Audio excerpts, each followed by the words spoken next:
Chapter 1209. Tang Zhang's hands became restless, and he subconsciously hugged the Empyrean fairy's body. Her snow-white skin was full of elasticity, and Tang Zhang's palms were pressed together without any reservation. The Empyrean fairy's body trembled, and she couldn't help but tense up like a bowstring that was pulled into a full moon. Her pretty face was full of lust, and her pink face was full of anger, which perfectly explained her reaction. She stared at Tang Zhang without blinking, and a murderous aura flowed out from between her eyebrows, which made people shudder. Tang Zhang was in a daze, and he didn't notice it at all. His hands became more restless, and they instinctively went into her clothes. The Empyrean fairy bit her lips with her snow-white teeth and squeezed out 2 words from between her teeth. "Stop!" Tang Zhang turned a deaf ear to her and continued to do as he pleased. The Empyrean fairy wasn't a weak woman. Seeing that her persuasion didn't work, and in fact, she knew that she couldn't persuade him, so she immediately took action by force. She grabbed Tang Zhang's hand, and Tang Zhang struggled with all his strength, but he couldn't break free and had to give up. "I promise to save you, but I won't let you do whatever you want," she whispered to herself. She had the 9 Yin sacred body, which was different from the ordinary pure Yin body. She could freely control the pure Yin force in her body, just like how Tang Zhang controlled the pure Yang force. Therefore, she could let the pure Yin force enter Tang Zhang's body without too much physical contact. Of course, Tang Zhang needed too much pure Yin force. If her hands were to be crossed, it would be very time-consuming for the transfer, and kissing could obviously speed up the process. In order to save him, she sacrificed her first kiss, which she had kept for thousands of years. How could she let Tang Zhang do anything else? Although Tang Zhang's body was under control, the pure Yin force was continuously flowing into his lips, making him feel relaxed and happy. His lips opened and closed, making a sizzling sound. The Empyrean fairy's heart skipped a beat. Her face became redder and redder, and her breathing quickened involuntarily. A primitive impulse was born from the bottom of her heart and spread throughout her body, as if wanting to devour her entire body and mind. She had unknowingly let go of Tang Zhang's hand. Having regained his freedom, Tang Zhang burst out with high enthusiasm. His hands tightly hugged the Empyrean fairy. The Empyrean fairy tensed up, but soon softened, as if she had melted under Tang Zhang's fingertips and palms. Tang Zhang's hand sneaked under her skirt. Her smooth skin fell into Tang Zhang's palm, as if it was about to be ignited. The Empyrean fairy was shocked. She found that her body was heating up, as if it was not her own. It was as if she was about to lose control.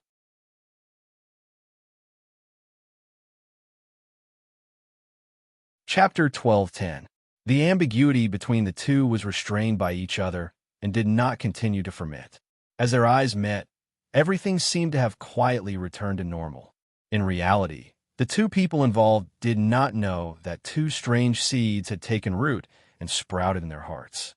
The Empyrean fairy turned and flew towards the cliff with Tang Zhang following behind like a shadow. Seeing Yi Dingdang, Tang Zhang hurriedly rushed over to help her up and asked with concern, "How are you feeling?" Yi Dingdang stared straight at Tang Zhang.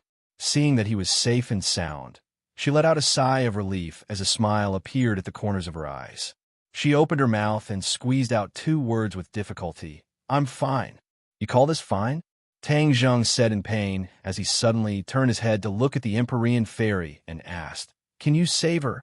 The Empyrean fairy bent down and placed her fingers on Yi Dingdang's pulse. After a while, she frowned and said, "The pure Yin energy in her body has already been exhausted. There's nothing I can do to save her." After saying this, she let out a long sigh. Of course, she knew that Yi Dingdang's pure Yin energy had been completely absorbed by Tang Zhang. This was equivalent to Yi Dingdang using her own life in exchange for Tang Zhang's life. This great kindness and love was truly moving. The Empyrean fairy looked at Yi Dingdang with sparkling eyes, as if she wanted to discern from her reaction where her courage and perseverance came from. In the end, she did not find the answer she wanted. She saw that Yi Dingdong's eyes were filled with tenderness as she looked at Tang Zheng. Hearing this, Tang Zheng felt as if he had been struck by lightning. His body shook violently as he asked in a trembling voice, "How could it be like this? Is there really no way at all?" The Empyrean fairy looked at Yi Dingdang with pity and shook her head regretfully. There really is no other way. Pure Yin energy is the foundation of a woman. Once the foundation is damaged, then the person will naturally be ruined. Tang Zheng felt as if the sky was about to collapse. He had originally vowed that he would cure Yi Dingdang, but he never expected that he would be unable to do so. This was equivalent to giving Yi Dingdang a death notice. No, he shook his head violently, unwilling to believe this cruel reality. There must be a way. His eyes burned as he stared at the Empyrean fairy. He unconsciously grabbed her hand and said excitedly, "You must have another way, right? Even if there's only a sliver of hope, no matter the price, I am willing to try." The Empyrean fairy's hands were caught. She struggled slightly before she managed to free herself from Tang Zheng's grasp. Her eyes twitched violently. She seemed to be moved by Tang Zheng's attitude. After hesitating for a moment, she gave a cruel answer. "I have no other way."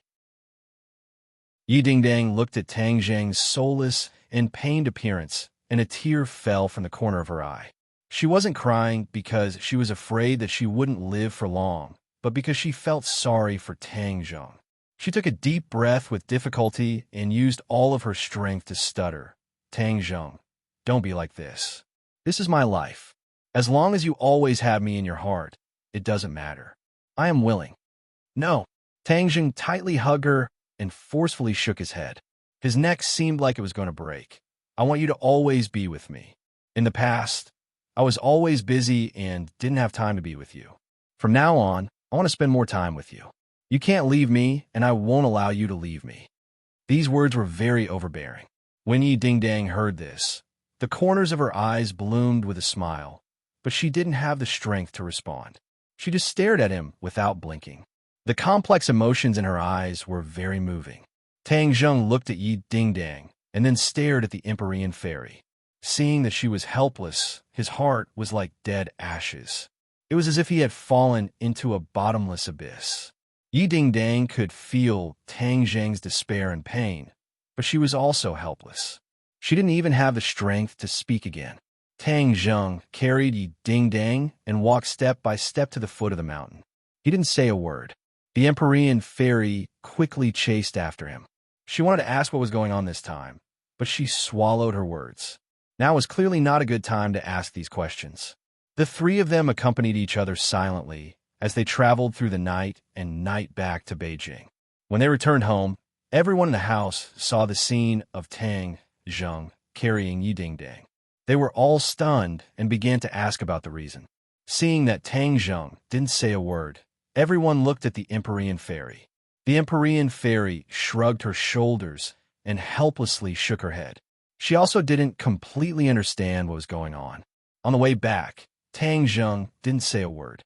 He was completely immersed in pain. His every expression and every action was filled with deep pain. It made people feel as if they were in his shoes. The Empyrean fairy suddenly had a flash of inspiration. It was as if she had been enlightened. She actually understood the problem that had been troubling her. Yi Dingdang was willing to sacrifice so many people for Tang Zheng. Tang Zheng was like a walking corpse, suffering great pain. These two people had sacrificed themselves for each other and paid a great price. All of this was because of love. The Empyrean fairy had never experienced love before. She also never thought that love would have such great magic that it would make people willingly make such great sacrifices and changes. However, looking at the two of them, she seemed to understand that the magic of love was far beyond her imagination. If I could also experience the magic of love, what kind of scene would that be? A strange thought suddenly appeared in her mind. It gave her a fright, but she quickly suppressed this thought. She had been chased for over 1,000 years. How could she change so easily? Fang Shishir rushed over and firmly grabbed Yi Dingdang's hand. She loudly shouted, "Ding Dang, what's wrong?" Yi Dingdang opened her eyes and looked at Fang Shishir. She lightly blinked her eyes and pretended to be relaxed as she revealed a playful expression. It was as if she wanted to comfort Feng Shishir. However, Feng Shishir saw her like this and felt as if a knife was being twisted in her heart. She and Yi Dingdang had unknowingly changed from rivals in love to sisters. Their hearts had long since walked together. They tightly hugged each other and accompanied each other. Tang Dehai's expression was solemn as he walked over. Seeing that Tang Zheng was silent and didn't reply to the other people's questions, he asked, "Little Zheng, tell us, what happened?" Hearing his grandfather's words, Tang Zheng finally raised his head and swept his gaze across everyone's faces. Everyone deeply felt the sorrow in his heart, and their hearts were filled with sorrow. When we went to the Ye family, we discovered a strange phenomenon. Tang Zheng explained in detail that they had gone to the Ye family, then followed Yi Meiyu's magic all the way and discovered the plot of the Yellow Emperor's old subordinates. Furthermore, they had a great battle. Tang Zheng's pure yang energy had exploded, and Yi Dingdang was willing to sacrifice herself to save his life. Chapter 12:11. Everyone stared fixedly at Yi Dingdang. Yi Dingdang's cheeks flushed red as she lowered her eyes in embarrassment. She thought to herself, "How can I be as good as he says?" But she couldn't say a single word. The other point also attracted everyone's attention, especially when Tian Chanzi heard that Yi Meiyu had controlled the Ye family. He was extremely surprised. That little girl has actually become so powerful. Tang Zheng nodded his head heavily. Yi Meiyu is no longer the same as before, and she has successfully escaped this time. If we meet her in the future, we must be careful, as Heart's Dream's traceless spell is not ordinary. If we are to be tricked by her, we will become her slave. Tian Chanzi coldly snorted. She won't have that chance. I know a little about the life totem you're talking about. There are still so many life totems left, so it's impossible for us to defeat them one by one. Wouldn't they succeed? Tian Chanzi said worriedly. However, Tang Zheng did not give up and said, "If you don't work hard, how do you know you won't succeed? Once they gather enough pure yang energy, the soul of the golden crow will reappear in the world. No one wants to see that happen." Tian Chanzi stared at Tang Zheng with a burning gaze and finally nodded his head and said, "All right, I'll listen to you." After pausing for a moment, he said, "Then why are you fine after absorbing so much pure yang energy?" Tang Zheng's eyes flashed, and he said without hesitation, "I won't die for the time being."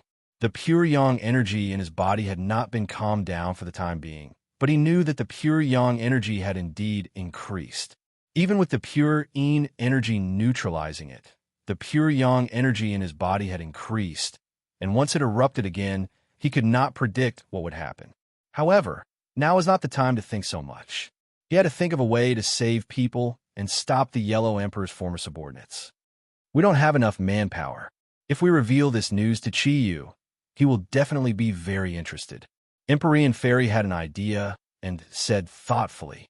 The others' eyes lit up, especially Tian Chanzi, who immediately agreed. That's a good idea. When the sandpiper and the clam fight, the fisherman will benefit. Tang Zheng was not a person who was bound by formalities.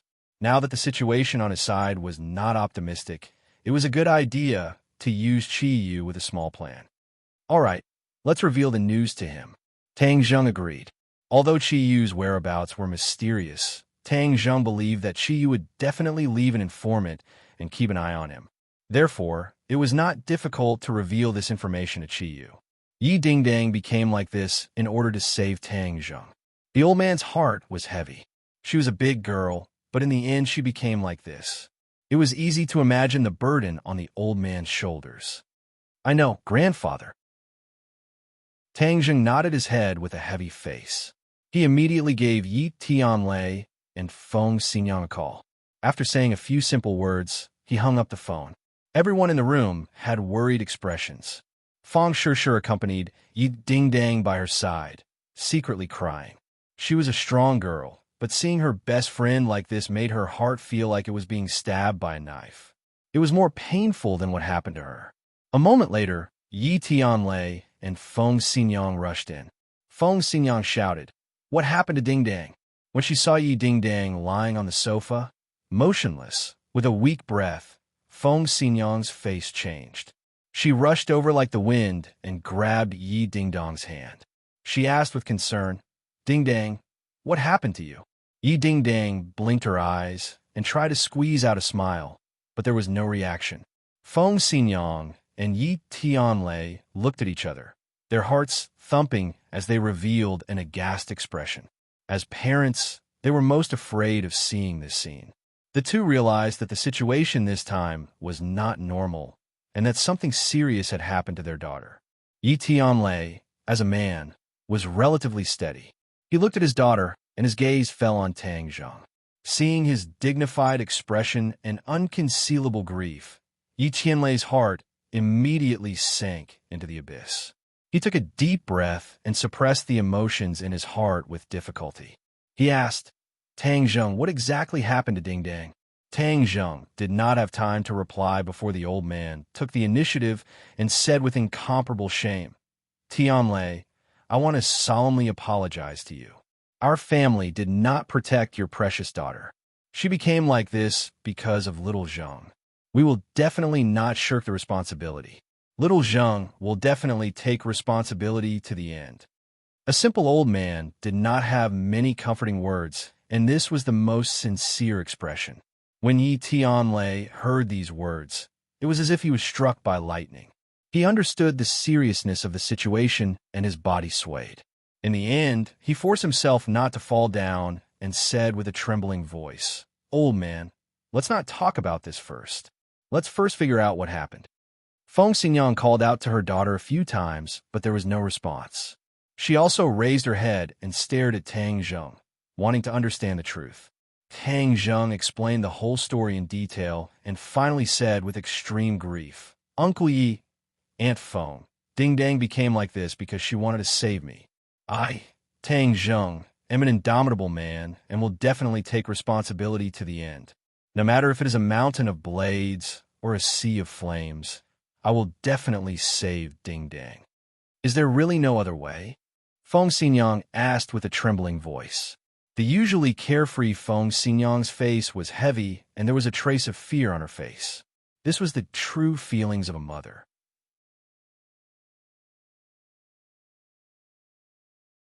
Chapter 12:12. The inner demons had been silent the whole time, but they suddenly spoke. This meant that they had thought it through carefully. Tang Zheng naturally thought of this point, and his mood became excited. The inner demon's proud voice sounded again. "Who am I? How could such a small matter be difficult for me?"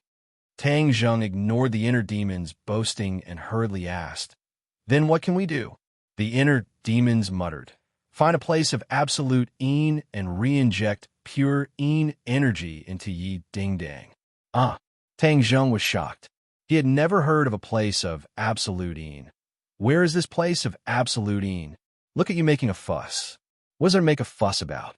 You have to know that since there is a life totem in this world that gathers pure Yang energy, then there will also be a place where pure Yin energy gathers. The inner demons explained. Tang Zheng suddenly realized that it made sense. But the key point was that a place of absolute Yin was not an ordinary place. It was not easy to find. "Do you know where there's a place of absolute Yin?" Tang Zheng asked the key point. The inner demons stammered. "As long as you put your heart into it, you will find it." Tang Zheng rolled his eyes. The inner demons did not know. Then the chances of finding a place of absolute Yin were close to zero. Seeing his silent and uncertain expression, the other people's gazes were all attracted to him. Feng Xinyang was worried about her daughter's safety and asked, "Tang Zheng, is there really no other way?" Tang Zheng seemed to have woken up from a dream. He looked at Feng Xinyang in a daze, wanting to say something but hesitating. "If you have something to say, just say it. Why are you still being so wishy-washy at this time?" Feng Xinyang said sternly. The old man also earnestly advised, "Little Zheng, if you have any ideas or difficulties, just say it. Everyone can pool their wisdom and work together." Tang Zheng pondered for a moment and said, "There is a way, and that is to find a place of extreme Yin energy. From there, we can inject pure Yin energy into Ding Dong's body and let her fully recover. In field, Tian Chanzi immediately raised his eyebrows and exclaimed, "The land of extreme Yin is the most dangerous place in the world, and very few people know about it. In any case, as far as I know, no one in my generation knew about the Yin terminating land. It was said that the Yin field was very beneficial to many people who practiced the Yin soft cultivation method. It could greatly increase one's power in a short period of time. Of course, there were many dangers in it as well, and the slightest carelessness would cause one to be consigned to eternal damnation. Therefore, the land of extreme Yin is a place that people both love and hate." Tang Zheng's head moved as he asked, "Do you have any ideas?" Empyrean Fairy was not in a hurry to answer, but asked back, "Are you sure that the land of pure Yin has a way to save Ding Dang?" Hearing her question, Tang Zheng said solemnly, "I'm sure. The inner demons would not speak nonsense. They definitely had 100% certainty." Empyrean Fairy looked deeply at Tang Zheng, but did not ask where his information and confidence came from because she believed in Tang Zheng. She only said meaningfully, "I also don't know of this method. But since you're so confident, you must have a plan. In this world, there are very few places with no Yin. Moreover, many of them contain extremely strong Yin energy. Once it is injected into the human body, it can make the person lose their mind and finally turn them into a killing machine. Only a pure place with no Yin can save Ding Dang and eliminate those side effects." Empyrean Fairy said with certainty, which made everyone gasp in admiration. "Fortunately, I know a pure place with no Yin that can meet your requirements." The Empyrean Fairy paused for a moment and said proudly. Seeing that everyone was looking at her expectantly, she took a deep breath and finally revealed the answer to the riddle. "Elysium. This is a place with no Yin. The main reason why I was able to survive the 9 Yin divine bodies tribulation and survive until now is mainly because of Elysium." When the others heard this answer, they were stunned. Tian Chanzi was also stunned. He knew a thing or two about Elysium's illustrious reputation, but it was too mysterious and had long disappeared, so he did not think much about it. Tang Zheng also exclaimed and shouted in shock, "Elysium? Why did you think of Elysium?" Chapter 12:13. The Gate of Heaven was a place of Yin elimination and could save Yi Ding Dang. This news was beyond everyone's expectations and lit a fire of hope. Everyone looked at the Empyrean Fairy with burning eyes. The Empyrean Fairy glanced at Yi Ding Dang and said calmly, "The Gate of Heaven is my father's legacy. If it wasn't to save Ding Dang, I would never have made it public." The others also understood this logic and were secretly convinced by the 9th Heaven mystical maiden's deep sense of righteousness and generosity. This was especially true for Yi Tianlei and his wife. They took a few steps forward and directly arrived in front of the 9th Heaven mystical maiden. Their words were sincere and incomparably moved as they said, "Fu Yao, thank you. As long as we can save Ding Dang, we will work like cows and horses to repay your great kindness." The Empyrean Fairy looked at the two calmly and pointed at Tang Zheng. "You don't have to thank me. Although I know that the Gate of Heaven is a place of Yin elimination, I don't know how to save her. You should thank Tang Zheng." Yi Tianlei and his wife quickly turned to look at Tang Zheng. Before they could say anything, Tang Zheng took the initiative and said, "Uncle Yi, Aunt Feng, this is my duty. I won't shirk my duty." Hearing him say this, the two felt relieved. Feng Xinyang nodded secretly. She didn't misjudge him. This handsome young man was affectionate and righteous. She was relieved to entrust her daughter to someone like him. After saying this, Tang Zheng couldn't wait to ask the Empyrean Fairy, "Where is the Gate of Heaven? We will go now." The Gate of Heaven is not as simple as you think. It is a place of Yin elimination. When my 9 Yin saint body broke out, I used a large amount of pure Yin energy in the Gate of Heaven to suppress it. Then I was lucky to escape. The Empyrean Fairy explained patiently. Shouldn't the 9 Yin saint body break out with pure Yang energy? Why did you use pure Yin energy to suppress it?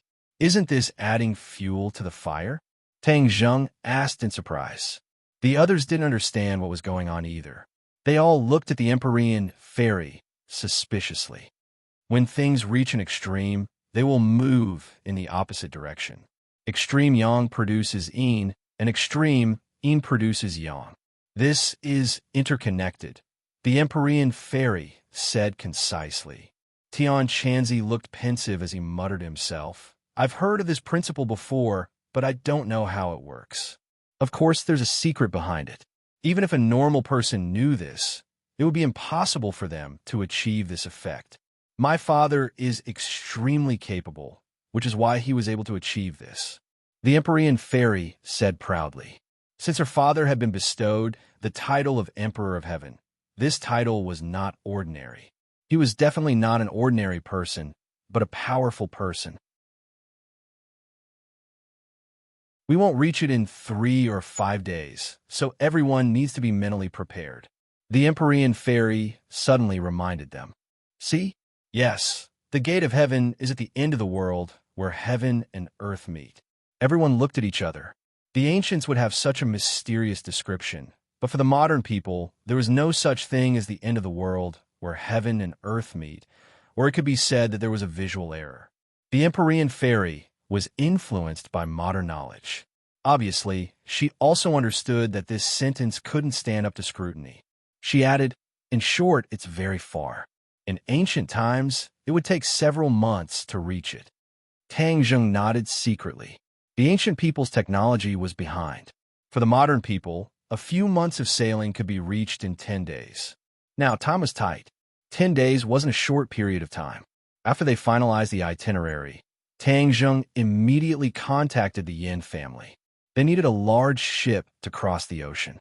The Yin family owned a shipping company, so they were naturally the best choice. After the Yin family heard about it, they naturally didn't refuse. A moment later, the Yin family's car stopped outside the villa. Yin Luyun and Yin Qingyi got out of the car and walked straight in. After seeing the two of them, Tang Zheng was shocked. He said, "Why are you here?" The old man heard your anxious tone.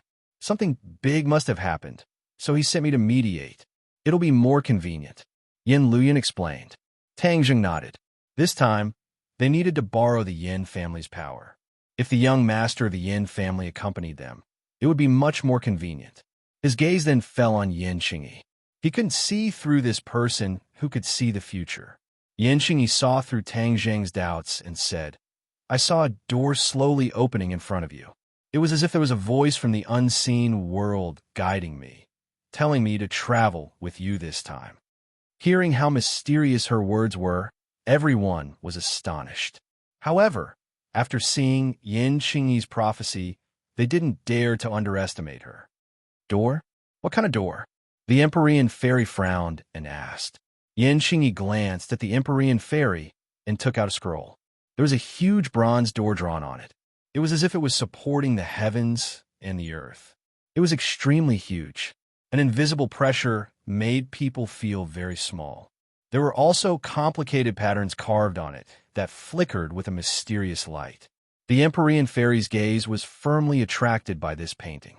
She suddenly raised her head and stared at Yin Qingyi with burning eyes and asked, How do you know about this door? This is the image I saw. You're standing in front of this door, as if you want to open it. Yin Qingyi said calmly, You actually saw the gate of heaven. The Empyrean fairy couldn't hide her shock and muttered to herself. So, this is called the gate of heaven. What a special name.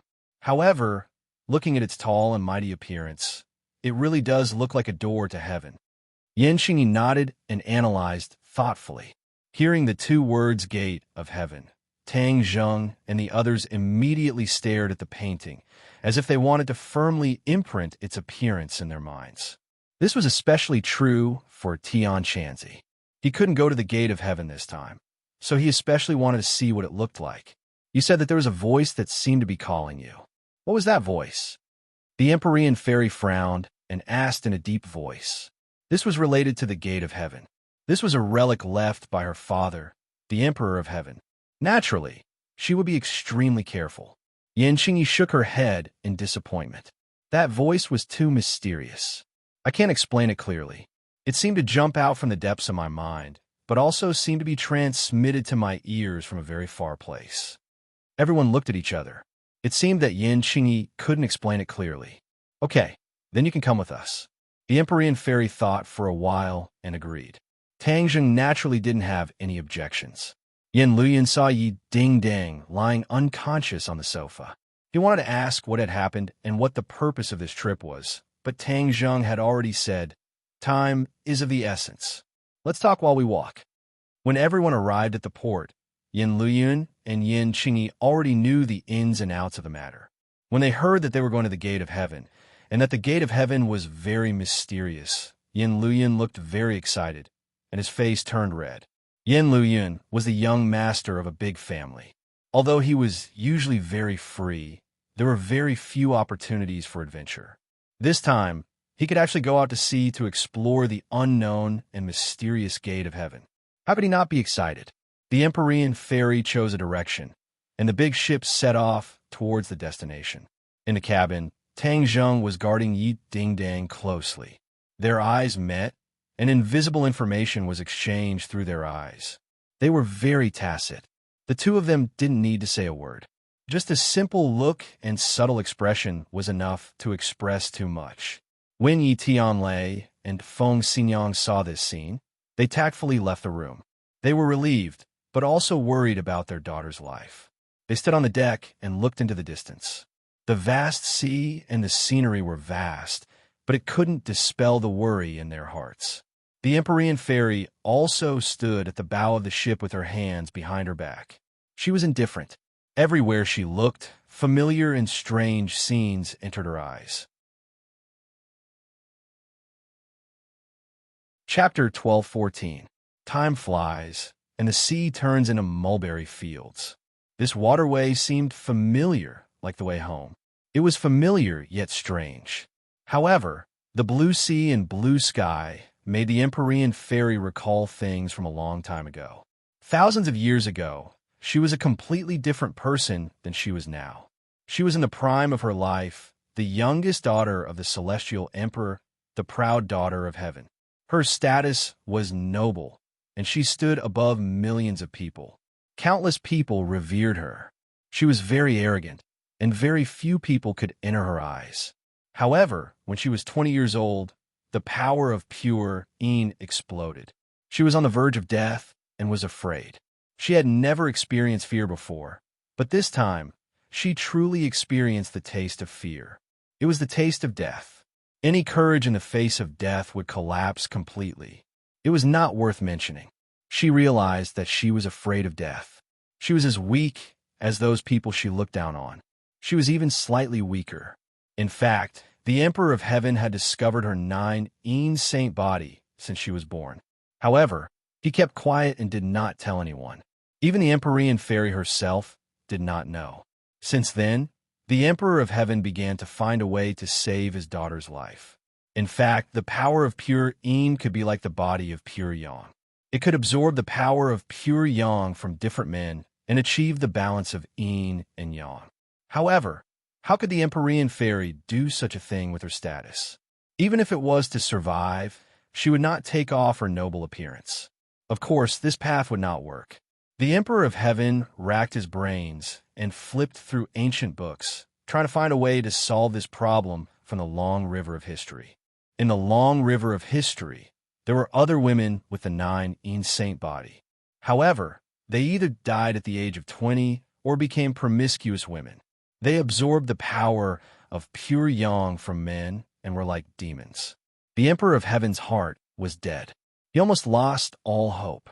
However, his responsibility and love as a father made him not give up.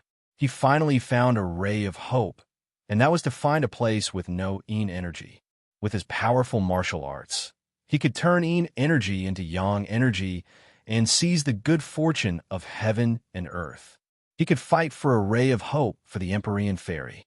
At that time, the Empyrean fairy did not know about this. She went out to sea with her father without a care in the world. She thought that it was a vacation and was very happy. However, when she reached the Gate of Heaven, she realized that something was wrong, but by then, it was too late. After traveling for several days, they could no longer see the shadow of the continent. They kept heading south, as if they were about to reach the end of the world. After experiencing several storms, the storms of nature could not do anything to them.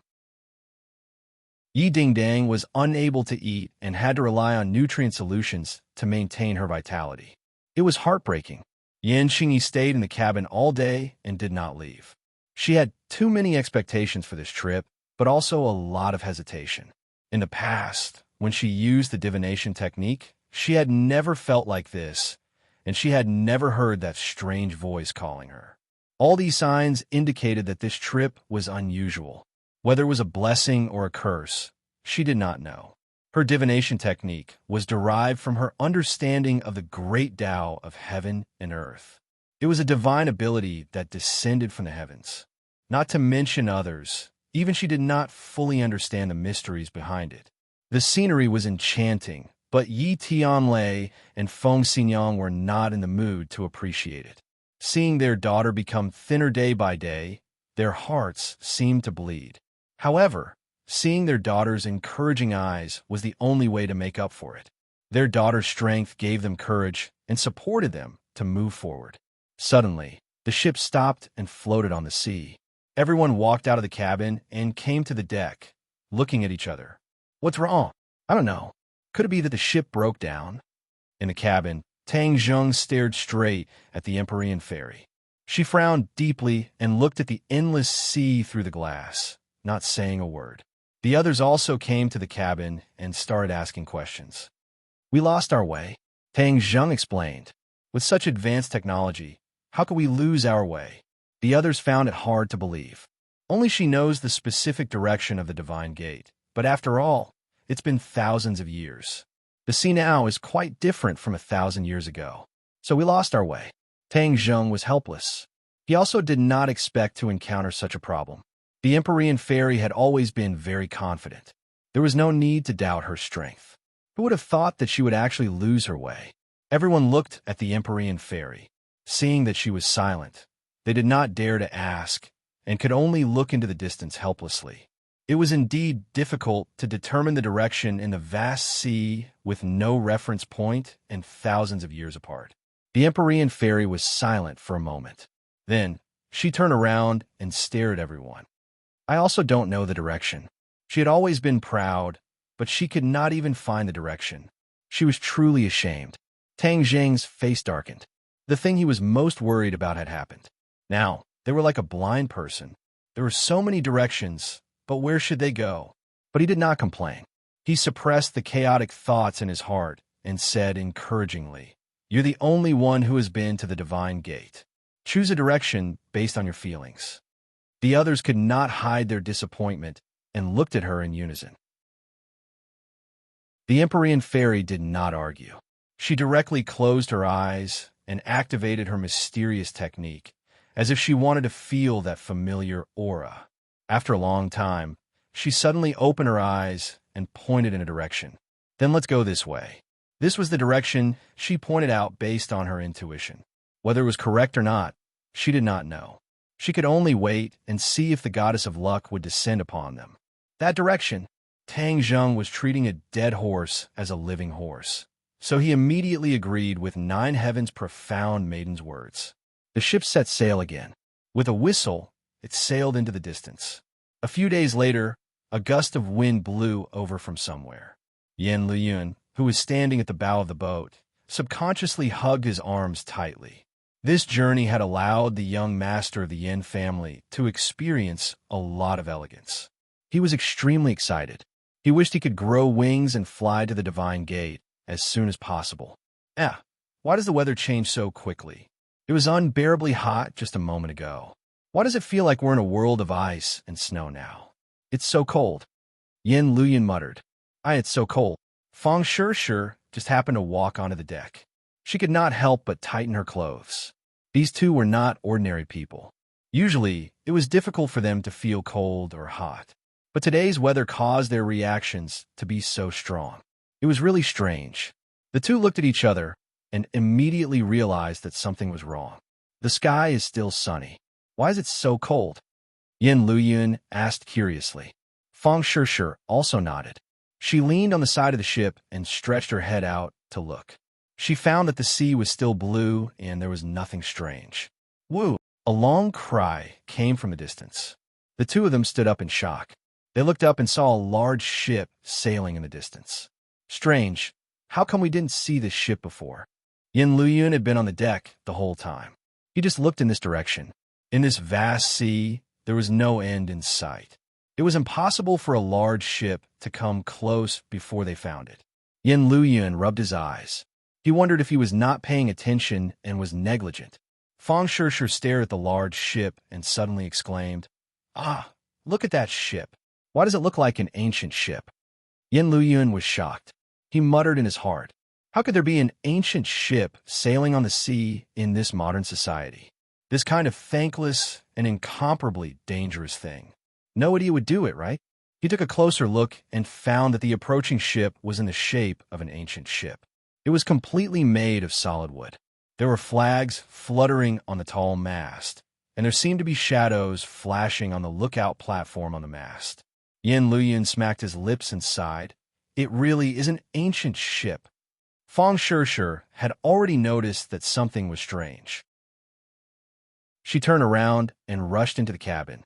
After a while, the others came to the deck and stared at the large ship. The two ships were only 100 meters apart. They could even see the vicissitudes of history of the large ship, especially the cannons on both sides of the large ship.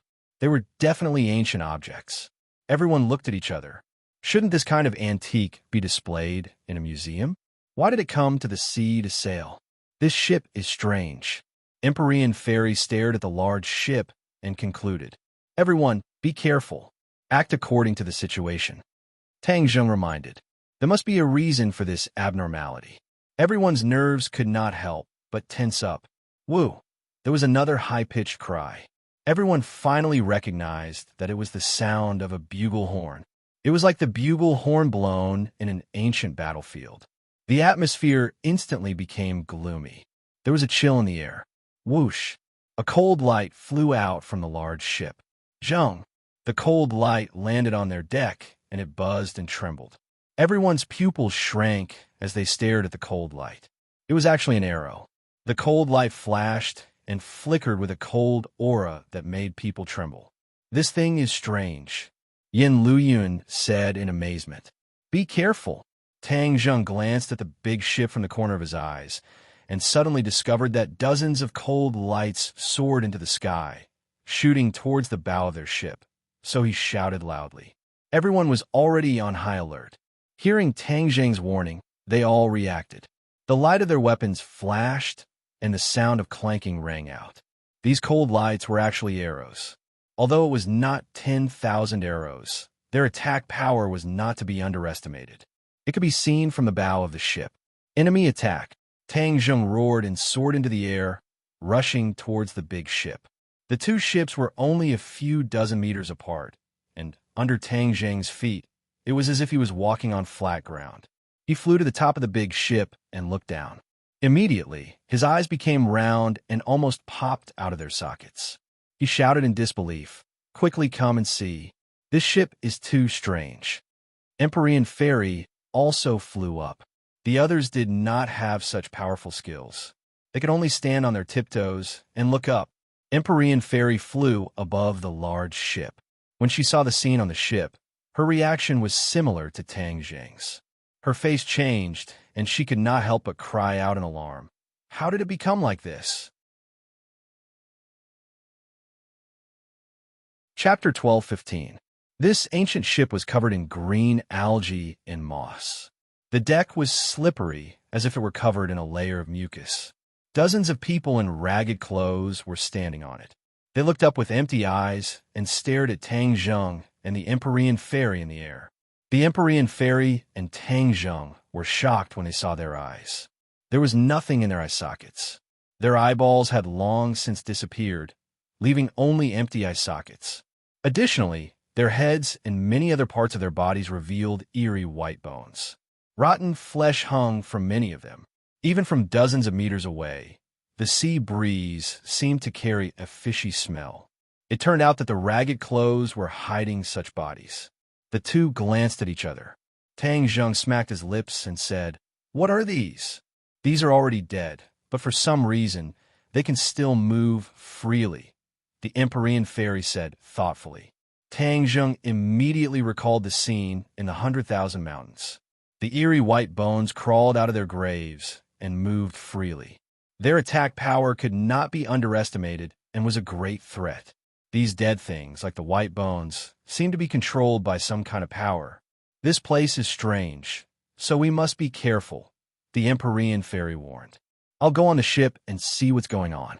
Tang Zheng was about to dive down after saying this, but before he could do anything, a series of whooshes rang out and shot toward Tang Zheng and the Empyrean fairy. The enemy had taken the initiative to attack. Tang Zheng snorted. "A bunch of dead things dare to provoke us? I'll let you see what a real arrow is." Buzz! The bowstring vibrated as the sunshot arrow flew out. Whoosh! Whoosh! Whoosh! One arrow turned into 9 and shot down at lightning speed. Clang! Clang! The enemy's arrows could not withstand a single blow and collapsed under the sunshot arrows. The shooting sun arrows instantly reached the deck and turned into streaks of cold light, shuttling between the enemies. The sound of bones being pierced rang out one after another. Pata! As long as someone was struck by the arrows, they would quickly fall to the ground and turn into pieces of bone. When the other enemies saw this, they scattered in all directions. But how could they escape the shooting sun arrows? In the blink of an eye, they were caught up. With a few thuds, they also fell to the ground in disorder. With the threat removed, Tang Zheng landed on the deck. He looked around and felt that the atmosphere was lifeless. A gust of cold wind blew, making him shudder. Tang Zheng had pure yang energy, so he was not afraid at all. He strode forward, and the deck under his feet creaked as if it would shatter at any moment. The Empyrean fairy also landed. She frowned and said, "This ship is an antique. I don't know how many years ago it sank. But the key point is that it floated up again. There must be some kind of power controlling all of this," Tang Zheng said with certainty. The Empyrean fairy also nodded, but she could not see any clues. The ship had already stopped. It was silent, and there was no sign of life. Suddenly, a scream came from the distance. Tang Zheng was frightened and quickly looked over. He found that the scream came from his ship. He cursed inwardly, afraid that there was a problem. "Return to the ship," he shouted. With a tap of his feet, he flew back to his ship. The Empyrean fairy followed him like a shadow. The two of them landed on the deck and saw a group of crew members standing on the deck, trembling as they looked in the direction of the ancient ship. "What's wrong?" Tang Zheng quickly asked. "This is the Sea of Death." A crew member was frightened and uneasy as he stammered. "Sea of Death." The others showed a doubtful expression. They were not familiar with this name. The Sea of Death is a legend that has been passed down among sailors. It is said that there's a mysterious sea above the vast sea. Once a ship enters this sea, it will lose its direction and eventually become lost in the Sea of Death. Both the ship and the people will continue to sail in the Sea of Death.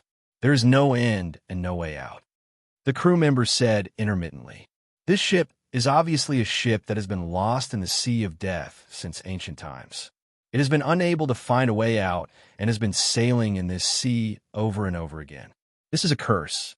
Moreover, it is said that after a person dies in the Sea of Death, their soul will not be reincarnated and will be imprisoned here forever. This is the cruelest punishment. Tang Zheng's head trembled as he recalled the scene he just saw. Perhaps the souls of the dead really did not reincarnate, which was why this sea had accumulated so much yin qi. Seeing the crew members' pale faces, Tang Zheng asked curiously, "Then have you heard of how this Sea of Death was formed?" The crew members looked at each other and shook their heads. "We only heard it from the older generation of crew members. We don't know the specifics of the Sea of Death." Fang Shishir said worriedly, "We entered the Sea of Death. Could it be that we will be trapped in this sea forever and can't get out?" Tang Zheng's face was gloomy as he said without thinking, "So what if it is the Sea of Death? We have more people and more power. Could it be that we are afraid of a sea? Although the Empyrean fairy's face was solemn, she did not despair. She comforted them. Everyone, don't worry. I will definitely take you out. They were sailing in the direction she had pointed out. Therefore, she had an unshirkable responsibility for entering the sea of death. Of course, she would not shirk her responsibility. She took it without hesitation. Quickly look, what is that? Feng Xinyang suddenly pointed into the distance and shouted. Everyone turned to look at the source of the sound, only to hear a loud rumble. A colossal object rose from the bottom of the sea, breaking through the waves and floating to the surface of the sea. Many people were dumbfounded, unable to calm down. This behemoth was a huge battleship. It looked like a modern battleship. Its mighty appearance was like a ferocious beast entrenched in the sea, breaking out from the depths of the sea. The bow of the battleship fiercely slammed into the surface of the sea, creating a wave that was several feet high. Then, the battleship turned around and fiercely charged towards the ancient ship. Pung! Following a loud sound, the ancient ship was broken into two by the battleship and quickly sank to the bottom of the sea. Many people sucked in a breath of cold air. This battleship style made them tremble. It was majestic, like the king of the sea. They subconsciously looked at the ship under their feet and found that compared to the battleship, they were as weak as a baby. They would definitely not be able to withstand the impact of the battleship. Turn the rudder, the captain shouted. The crew members seemed to have woken up from a dream and hurriedly turned the rudder to escape the battleship's rout. Everyone on the deck was in a mess, and screams could be heard everywhere. Don't panic, Tang Jing shouted. He seemed to calm everyone down. However, facing the fear of the unknown, this group of crew members did not know the details of Tang Zheng and the others. Naturally, they were terrified. They were in a mess and did not listen to Tang Zheng's words. Yin Luyan stood out and shouted, "Don't panic. Everyone calm down. You're all members of the Yin family. Are you all so cowardly and afraid of death?" Swish! All the crew members calmed down. Yin Liuyun's words were clearly more intimidating than Tang Zheng's. After all, these people were all members of the Yin family and recognized Yin Liuyan more. Yin Liuyun's aura surged as he said in a stern voice, "The Sea of Death may be useful to others, but it is definitely useless to us. Everyone calm down and listen to my orders. I guarantee that you will be able to return home safe and sound. I, Yin Liuyun, will always be with you." Seeing that even the young master of the Yin family was with them, they were mostly insignificant people. What was there to be afraid of? Thinking to this point, the fear in the hearts of the crew members gradually dissipated. They finally calmed down. Seeing the battleship rushing over, they no longer had the fear from before. Yin Liuyan took a deep breath. He was also a bit panicked, but he believed in Tang Zheng's strength. Although the current situation was strange, Tang Zheng definitely had a way to get through it. This was a kind of unreserved trust. "Young Master Tang, you take command," Yin Liuyan said. Tang Zheng nodded and said, "Let's avoid the battleship first. Then we'll board the battleship to investigate the situation." "Yes." The captain gave the order and continued to turn the rudder, successfully avoiding the battleship. The battleship broke through the sea with a crash and rushed past the ship's previous position. The huge waves it set off seemed to be displaying its might.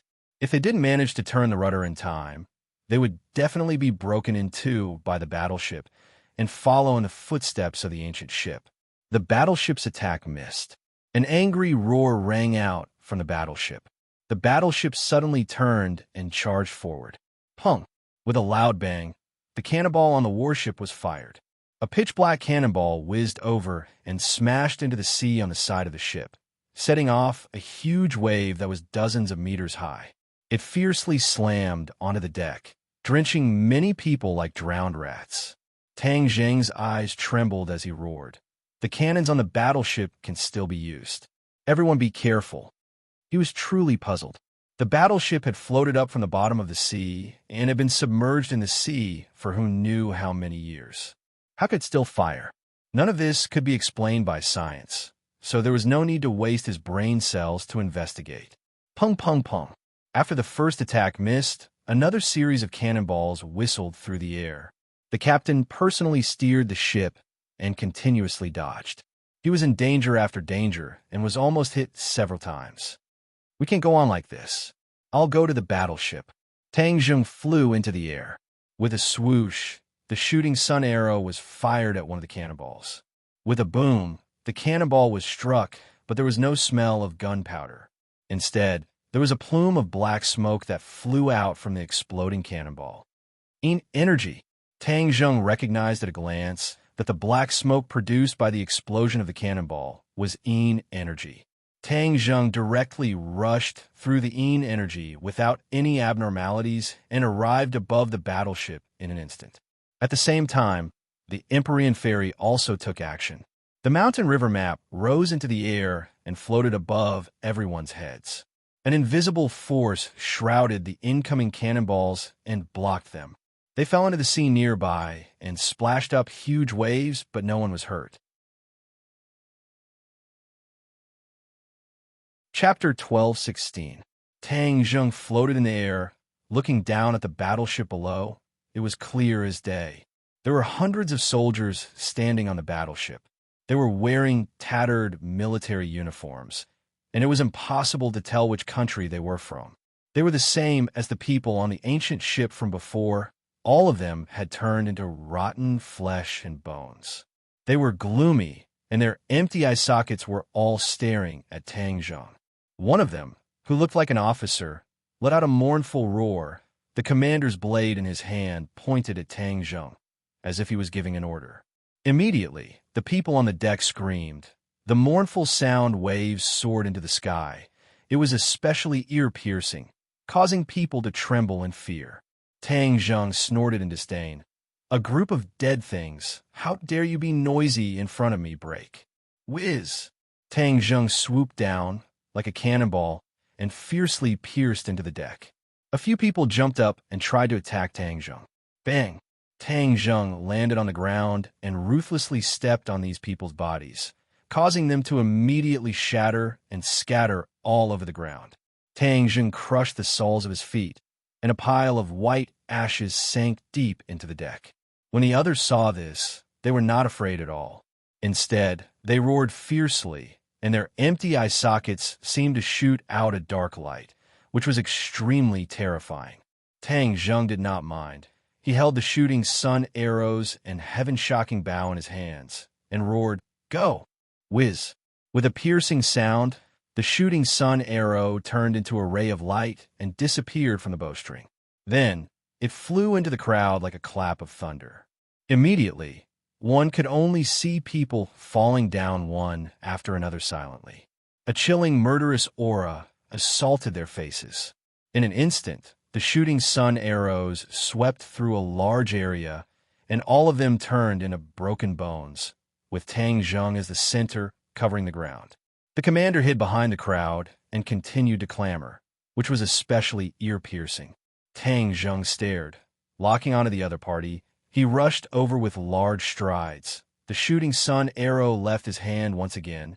The 9 arrows merged into one and quickly flew in one direction. Its speed was so fast that it could not be seen and did not even leave behind an afterimage. With the shooting sun arrows leading the way, Tang Zheng followed behind them as if there was no one around. As soon as the shooting sun arrows came into contact with the people in front of him, they fell to the ground and turned into pieces. The commander kept retreating as if he was also afraid, but it was too late. How could he escape the shooting sun arrows? The shooting sun arrows firmly enveloped him, making it impossible for him to retreat. There was no way out. In the next second, the shooting sun arrow was about to shoot into his head. However, the shooting sun arrow stopped right in front of his forehead, just a hair's breadth away from him. If it had moved a little bit further, it would have pierced right in, ending his life in an instant. Tang Zheng came in front of him and grabbed his head. He had no room to resist and could only let Tang Zheng do whatever he wanted. "Who are you?" Tang Zheng roared in a low voice as he questioned. The other party looked at him with empty eye sockets and roared like an angry lion, but he didn't say a complete sentence. Tang Zheng frowned. He felt a steady stream of energy passing from the top of his head to his palm. It seemed to want to drill into his meridians, but couldn't break through his defense and could only linger in his palm. It seems that you don't have real intelligence. You're really a dead thing, Tang Zheng said disappointedly. As soon as his voice fell, he let go of his hand. At the same time, with a bang, the head immediately exploded into a pile of powder. When the others saw that the commander had been killed, their angry voices almost became a tide, trying to drown out Tang Zheng. Tang Zheng smiled faintly and walked forward. With a point of his finger, the shooting sun arrows automatically flew up. It was as if they were his arms. They were telepathically connected and shuttled through the crowd. Not long after, everyone fell to the deck. Not a single enemy could stand up. A gust of wind blew up from the surface of the sea, carrying with it the energy on the deck of the ship as it rose into the air and merged with the seawater. The battleship stopped. Tang Zheng stood at the bow and looked at the people on his ship. Everyone breathed a sigh of relief. Seeing that Tang Zheng alone had swept away the enemies on the battleship, this showed that they weren't completely at a disadvantage. Of course, the ordinary crew deeply understood Tang Zheng's strength. They couldn't help but secretly admire him. Good. A cheer sounded from the crew, as if giving them courage. Thunderous cheers rose and fell one after another. Gulyalu. A bubbling sound quietly sounded and fell into Tang Zheng's ears. He quickly looked down and found that the sea seemed to be half boiling. Bubbles appeared one after another. The bubbles burst, releasing clouds of black gas, little by little rising into the air. A dense fog rose above the sea. The others also discovered this and cried out in alarm. What's going on? The sea was boiling. Even the experienced crew had never seen such a scene before. They were all shocked. Tang Zheng leaped up and jumped back to his own ship from the battleship. He stood with everyone and asked, "Does everyone know what's going on?" No one answered. The Empyrean fairy also fell into silence. She stared blankly at the boiling sea with a strange expression. Tang Zheng didn't disturb her. Instead, he comforted the others and asked them to calm down. They had seen Tang Zheng's extraordinary ability and were very happy with his comfort. Their panic was relieved. The sea was boiling more and more violently. The bubbling sound seemed to come from the bottom of people's hearts. It was like the boiling of people's blood, giving people a very strange and uncomfortable feeling. Voila! The seawater automatically parted to two sides, opening up a huge fissure. It was so dark that it was impossible to see what was inside the fissure, but the fissure was like a monster opening its mouth, as if it wanted to swallow everything on the surface of the sea. Is there a demon beast? Tang Zheng recalled his previous experience and couldn't help but think. How can it be a demon beast? The inner demon's voice sounded. This sea is a bit strange. I can't see through it. In my time, everyone was on the continent. Very few people would go to the sea. Therefore, I know nothing about the Sea of Death. But there is one thing. The yin qi in the Sea of Death is too strong. I don't know how many people have died here. Hearing the inner demons refuting the judgment of the demon beast, but couldn't see through it, their mood couldn't help but become heavier. Even with the inner demon's knowledge and cultivation, they couldn't see through this sea. This place was really strange. The crack on the sea became bigger and bigger. It was like the sea opening its mouth to swallow the world. The water flowed into the crack like a waterfall. It was unknown how high it was.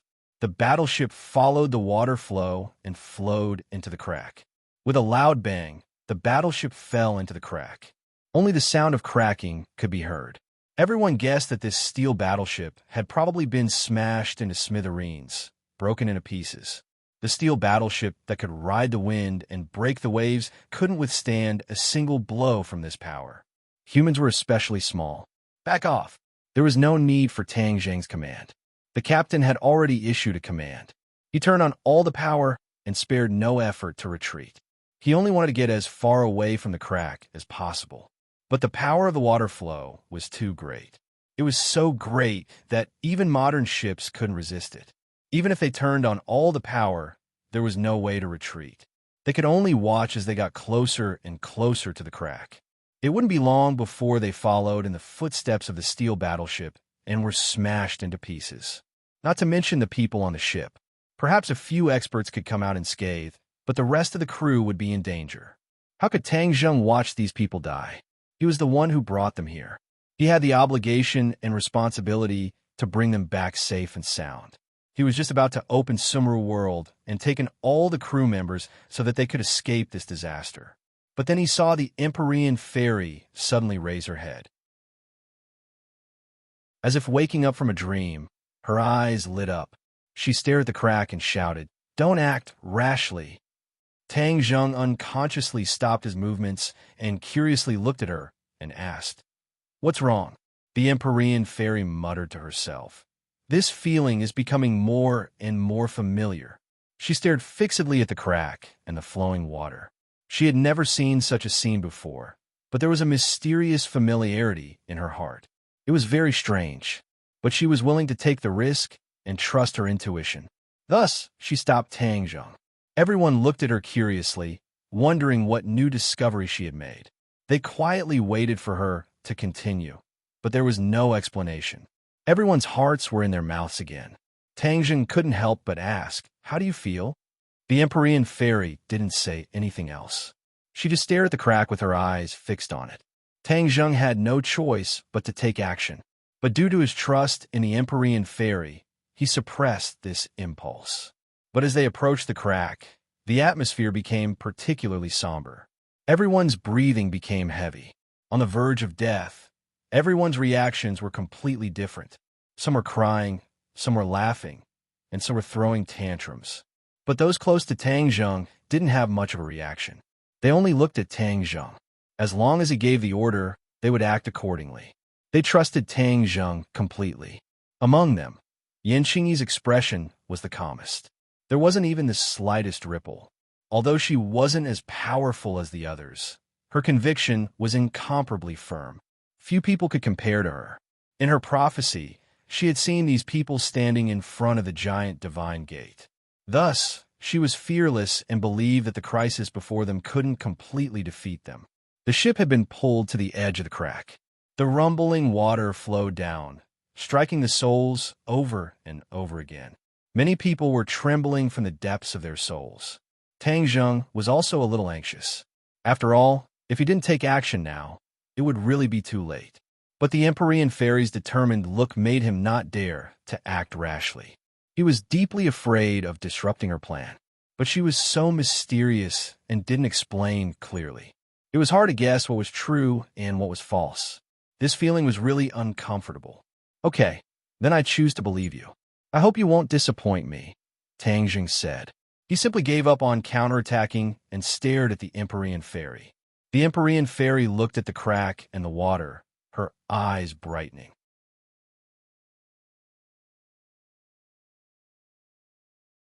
Chapter 12:17.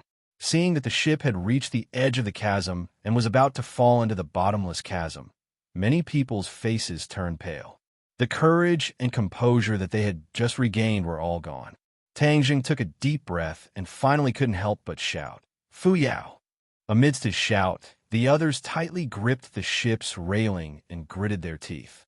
Their eyes couldn't help but reveal a look of despair. The Empyrean fairy remained motionless like a statue. Her eyes emitted a dazzling light like resplendent stars, so bright that no one dared to look directly at them. Suddenly, her cherry lips parted slightly and the corners of her mouth blossomed with pleasant surprise. She shouted, "Don't be impatient, we're saved." As if to fulfill her words, with a rumble, a huge wave surged out from the crevice shrouded in dense mist. It was dozens of meters tall and seemed to have erupted from the bottom of the sea. The seawater flowed backwards, counteracting the force of the downwards flow. The ship immediately came to a stop. Under everyone's watchful eyes, something floated up from the crevice. In front of this thing, the battleship from before was like a tiny dot. This was a towering mountain rising from the bottom of the sea, with the seawater parting on its own. Hiss! The crowd stared fixedly at this scene and gasped. The battleship was already shocking enough, but this mountain rising from the bottom of the sea made them unable to find any words to describe it. What is this? Question marks appeared in their minds one after another, but no one could answer. Tang Zheng's eyes were also filled with suspicion and shock. This sudden change made him unable to guess what was going to happen, and it was impossible for him to predict what was going to happen. But when he saw the Empyrean Fairy's reaction, he couldn't help but ask, "Empyrean Fairy, do you recognize this mountain?" A mountain peak floating on the surface of the sea was already extraordinary, but the nine heavens profound maiden seemed to be very excited, as if she knew this mountain peak, causing Tang Zheng to mutter to himself. The Empyrean Fairy looked straight ahead and said, "Of course I know it. This is the destination we've been looking for." Destination? Tang Zheng was suspicious. A light flashed through his mind. "You mean the Gate of Heaven?" The Empyrean Fairy smiled and nodded slightly. "Of course, other than the Elysium, what else is there?" Elysium? Tang Zheng looked up, but he didn't see the door that Yin Qingyi had drawn. He only saw towering mountains that seemed to reach into the clouds. "This is the Gate of Heaven." The Empyrean Fairy pointed at the mountain and jumped from the deck to the mountain. The mountain was verdant and lush. It was hard to believe that it actually floated up from the bottom of the sea. The others looked at each other, not knowing what to do.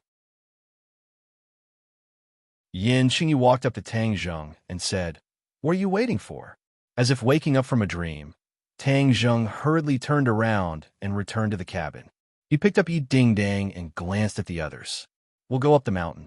The crew will stay." "Is there no danger?" The crew members were trembling with fear. Seeing the Empyrean Fairy walk up the mountain without looking back, Tang Zheng said thoughtfully, "Everyone, don't worry. There won't be any danger. The crack has already been filled up by the mountain, and the water flow has stabilized." The crew members didn't refute. They just looked at the others in shock. Yi Tianlei and the others naturally wouldn't stay on the ship. They all jumped off the ship.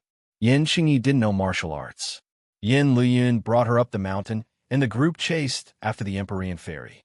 The Empyrean Fairy walked for a while before stopping. She looked up at the towering mountain.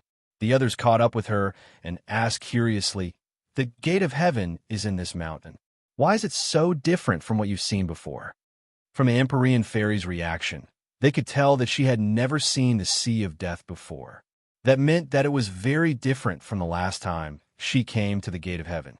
That was why Tang Zheng asked this question. The Empyrean Fairy said in a deep voice, "When I saw this mountain, I understood everything. The reason why I didn't see the Sea of Death when I saw the Gate of Heaven was because the Sea of Death was created by the Gate of Heaven." "Is that so?" Everyone's hearts trembled. They couldn't believe it. The world changes. Anything can happen. The Gate of Heaven is a place of absolute ease. Over time, this area of the sea has been affected and turned into the Sea of Death. Any ship that passes by will be imprisoned in the Sea of Death. It's difficult to escape. This is the danger of a place of absolute ease. The Empyrean Fairy explained without stopping. Everyone fell into deep thought. They gradually understood. If a place of absolute ease is so dangerous, what will we encounter? Feng Shishir asked curiously. The Empyrean Fairy glanced at her and said, "Things have changed. We didn't encounter too much danger back then, but it's hard to say now." Everyone's hearts sank. It seemed that this trip would really be dangerous. If the Sea of Death could be created, this mountain would definitely have unknown dangers. "Everyone, be careful. I'll be at the front. If there's any movement, I'll definitely warn everyone." The Empyrean Fairy said dutifully as she walked at the front. "Follow closely. Don't fall behind," Tang Zheng reminded. He carried Yi Ding Dang and walked forward. He was half a body's length behind the Empyrean Fairy. His eyes were on the 6 directions, and his ears were on the alert. Boom! A loud sound rang out. The ground beneath their feet shook violently. Everyone stopped in their tracks at the same time and looked around. The loud sound rang out again. It was like the sound of footsteps. It came from afar and approached, shaking everyone's hearts. "What is it?" Yin Liyun cried out in alarm, but his face was flushed red, and his heart was excited. This was a combination of fear and excitement. He wanted to come out on an adventure to see the new world and new things.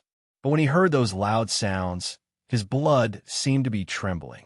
The Empyrean fairy gazed at a nearby mountain peak with a burning gaze. Suddenly, her eyes lit up. She tapped the ground lightly with the tip of her foot and flew out like a bolt of lightning. Boom! Another loud sound rang out as a gigantic creature walked out from behind the mountain peak and entered everyone's line of sight. A giant. This word immediately popped up in everyone's minds. However, Tang Zheng had a different idea in his heart.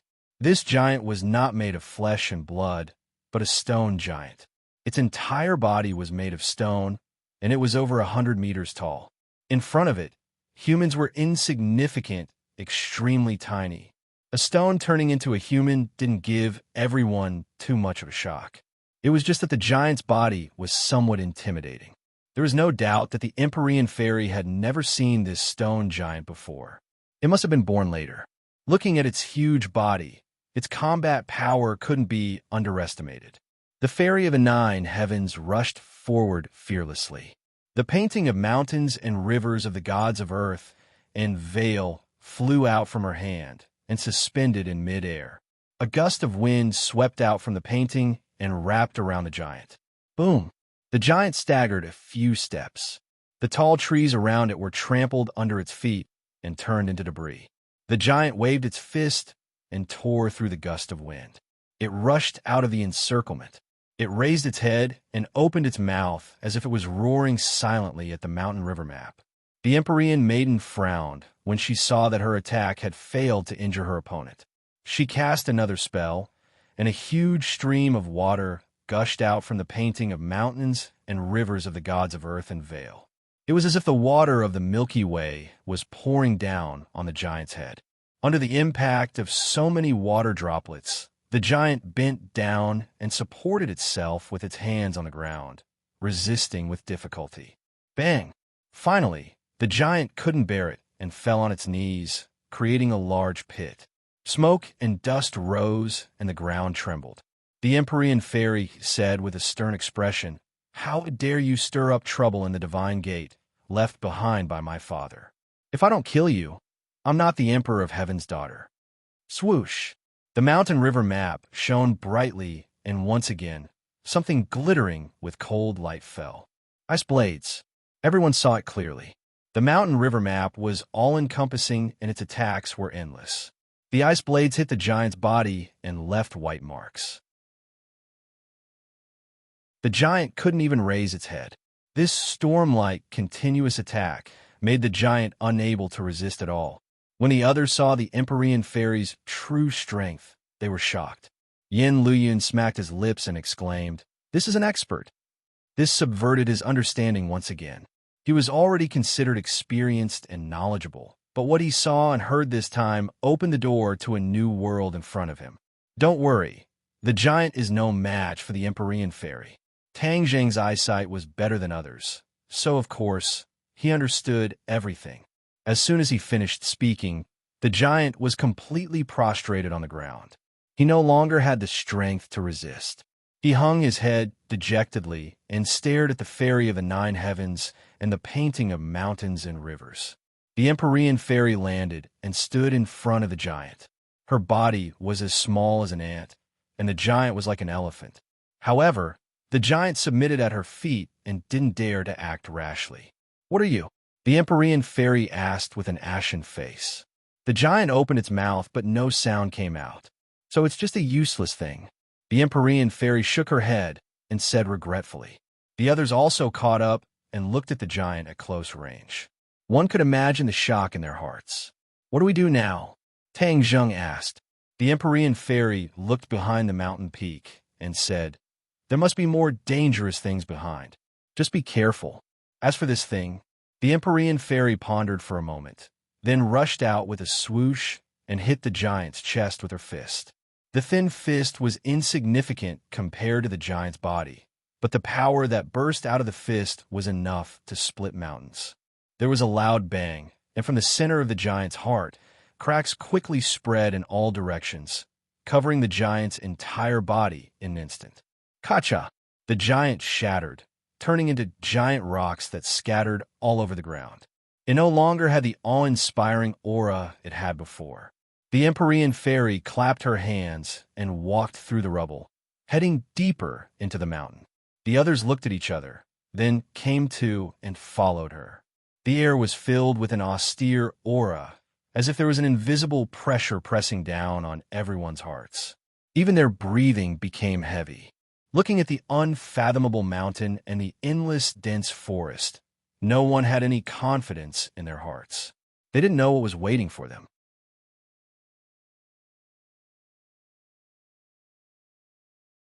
Chapter 12:18. After walking for some distance, both sides were quiet. Other than the sound of their footsteps, there was no other sound. It was a dead silence that made one's hair stand on end. They went around the towering mountain peak and came to the depths of the mountain. The Empyrean maiden stopped in her tracks, and so did the others. They all looked up and stared ahead with burning eyes. A huge stone door stood in front of them. Heaven's Gate, Tang Zheng subconsciously shouted. He couldn't help but remember what the five-clawed golden dragon said before. The Heaven's Gate was a secret place of the Fu clan. It was said that it hid a huge secret and countless treasures. If he could enter the Heaven's Gate and obtain these, he could become the new Emperor of Heaven. Besides, Ji Wuxiang also had bad intentions towards the Heaven's Gate. The Heaven's Gate was a place of absolute ease, and it was also the Fu clan's hunting ground. The fact that the Empyrean fairy was willing to share it showed that she was open-minded. Now that he had the chance to enter the Heaven's Gate, other than saving Yi Dingdang, he could also see the wonders of the Heaven's Gate. Of course, he never expected to be able to see through the secrets of the Heaven's Gate and become the new Emperor of Heaven. The others stared at the Heaven's Gate and sighed in amazement. Is this the Heaven's Gate? It's so majestic, so extraordinary. The Empyrean fairy's eyes also became passionate. All kinds of emotions surged in her heart. Too many memories appeared in the depths of her mind like a movie. She had been pampered since she was young and lived a carefree life. Her father brought her across the ocean to the Heaven's Gate. When she saw the Heaven's Gate, she was shocked and asked what it was. The Emperor of Heaven didn't answer her. He only brought her through the giant door. What happened next completely overturned her worldview, causing her to be imprisoned here for over 1,000 years. After traveling through time and space for over 1,000 years, she escaped and left Heaven's Gate. However, when she returned to the continent, everything changed. The celestial emperor disappeared and became a legend. In addition, she had also heard rumors about the Heaven's Gate. It was said that the Heaven's Gate was a secret place of the Fu clan, and once one found the Heaven's Gate, he could become the new Emperor of Heaven. After the Empyrean fairy recovered from her shock, she didn't know whether to laugh or cry. At the same time, she also understood the Emperor of Heaven's painstaking efforts. The Emperor of Heaven imprisoned her not to harm her, but to save her. The Emperor of Heaven had used his great divine ability to fuse the pure Yin energy in the Gate of Heaven with the pure Yin energy in her body. In the end, he had reached the realm of extreme Yin, giving birth to Yang, thus pulling her back from the gates of hell. When the Emperor of Heaven imprisoned her and left her alone in the Gate of Heaven, she was filled with despair and anger. She hated the Emperor of Heaven to the bone. After that, she finally understood the Emperor of Heaven's good intentions after thousands of years had passed.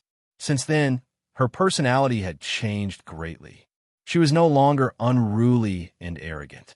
She had even become humble and kind. This was a quality that she absolutely did not have in the past. Since then, she had never stepped into the Gate of Heaven again. She was completely unaware of all these changes. Revisiting this place, all sorts of feelings welled up in her heart.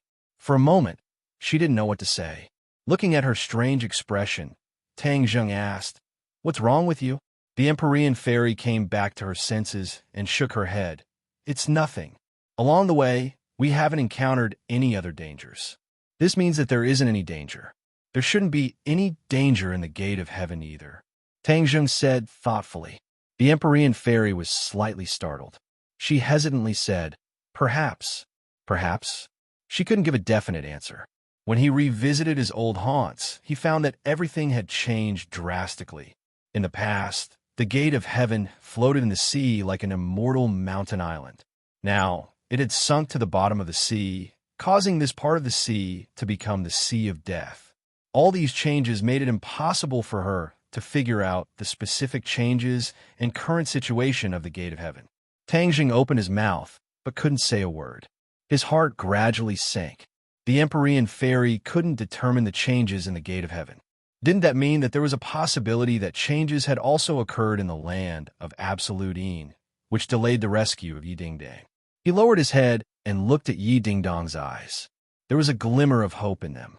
Yi Dingdang also didn't want to die. She wanted to continue staying by Tang Jing's side.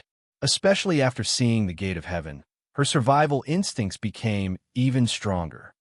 Dingdang, I will definitely cure you so that you can always stay by my side.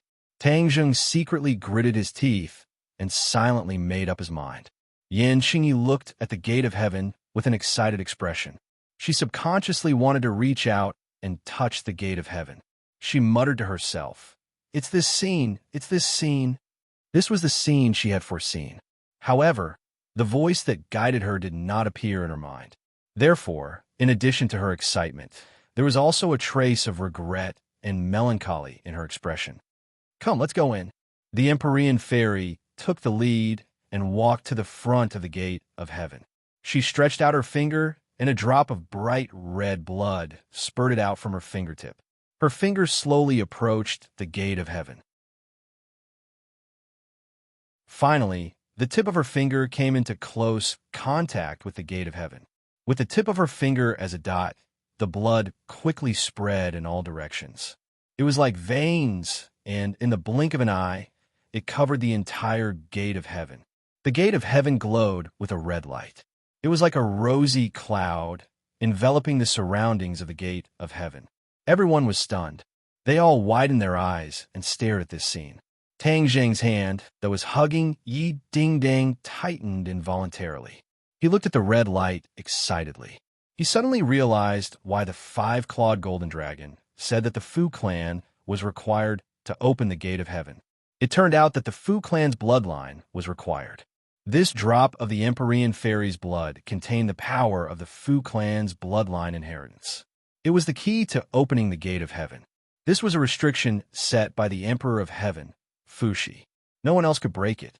The capillary-like thin lines completely covered the gate of heaven. The gate of heaven seemed to come alive. It moved backwards bit by bit. With a rumbling sound, a crack appeared in the gate of heaven. The gate of heaven opened. The crack became bigger and bigger. There was no light behind the gate of heaven. Instead, it was darkness. The deep darkness was filled with a terrifying power that could take one's soul away. No one dared to look inside. It was as if they looked, their eyeballs would sink into it, and they would not be able to pull themselves out. Everyone became more and more excited. They did not even dare to blink as they stared at the gate of heaven. The Empyrean fairy continued to cast her spell.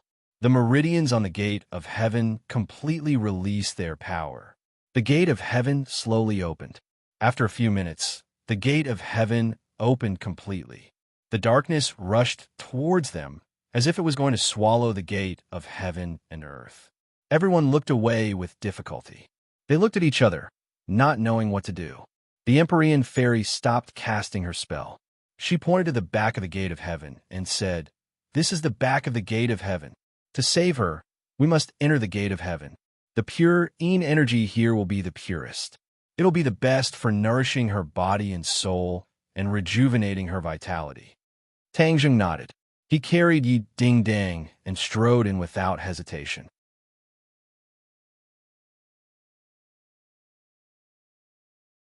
Chapter 12:19. The darkness behind the divine gate was so dark that they could not even see their own fingers, but it was not a problem for them. The Empyrean fairy pointed her finger at the void, and a ball of primordial fire rose from her fingertip and floated in mid-air, illuminating the surroundings. Everyone widened their eyes and turned their heads to look, only to find that the divine gate was unfathomably huge, and the fire could not illuminate the entire area. The divine gate has always been this huge, no need to make a fuss. The Empyrean fairy understood their thoughts and explained. Everyone nodded and put away their thoughts and followed the Empyrean fairy into the depths of the divine gate. The darkness gave them a lot of psychological pressure, and some of them could not help but breathe heavily. The thumping of their footsteps in the spacious divine gate was particularly ear-piercing, adding to the invisible pressure. "How far is it?" Tang Zheng asked. The Empyrean fairy did not turn her head and said, "Although the divine gate is a place of absolute Yin, but in terms of absorbing pure Yin energy to save people, the divine bed is the core of the divine gate. The pure Yin energy on it is rich enough, so it can save twice the effort and increase the success rate." Divine bed? Tang Zheng raised his voice in surprise. Yes, the divine bed is the core of the divine gate, and it gathers all the pure Yin energy in the divine gate. The Empyrean fairy added. Back then, she had to absorb pure Yin energy to save herself, and this time, she had to lie on the divine bed for hundreds and thousands of years. She had a deep understanding of the magical properties of the divine bed. Suddenly, a golden light flashed on Tang Zheng's arm, and the five-clawed golden dragon's voice rang out.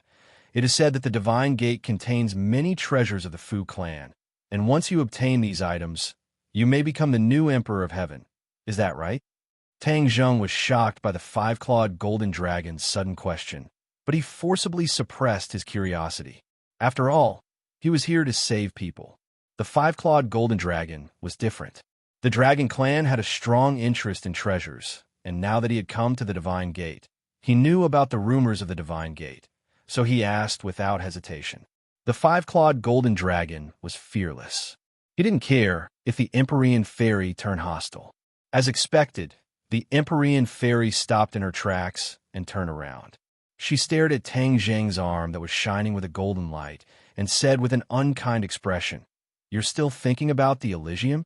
The five-clawed golden dragon did not deny it either. He said with a dignified face, "The gate of heaven is a legendary treasure land. I can peek into its mysteries. Of course, I won't miss such a good opportunity." Although these words were tactful, the meaning was very clear. It was really tempted. Of course, unless the treasure was extremely extraordinary, it would not really make a move. "Five-clawed golden dragon, don't be rude," Tang Zheng scolded with an unkind expression. The five-clawed golden dragon was afraid of Tang Zheng and did not dare to make sound. The Empyrean fairy sneered and said meaningfully, "Five-clawed golden dragon, I'm afraid I'll have to disappoint you. Although there are rumors outside that there are treasures hidden in the gate of heaven, I want to tell you the truth. The gate of heaven is only a place with no Yin energy. There are definitely no treasures like you said." When the Empyrean fairy woke up, she ran through almost every corner of the gate of heaven. If there were treasures, she would have found them long ago. How could anyone else have a chance to find them? As for the rumors outside, she did not know where they came from. In her opinion, they were all nonsense and extremely absurd. However, she was too lazy to explain. These people had coveted the gate of heaven for a long time and could not find it. Why waste her saliva to explain? Tang Zheng's curiosity was aroused. He stared at the Empyrean fairy with a burning gaze, as if he wanted to distinguish the truth of her words. However, after looking for a long time, he could not see the reason. The five-clawed golden dragon's voice sounded in his mind. He snorted and said, "She's lying. She's deceiving everyone. Don't be fooled by her." Tang Zheng did not express his opinion. The inner demons suddenly said, "This gate of heaven is indeed a good place. The pure Yin energy is dense and is definitely stronger than the previous mountain with the life totem."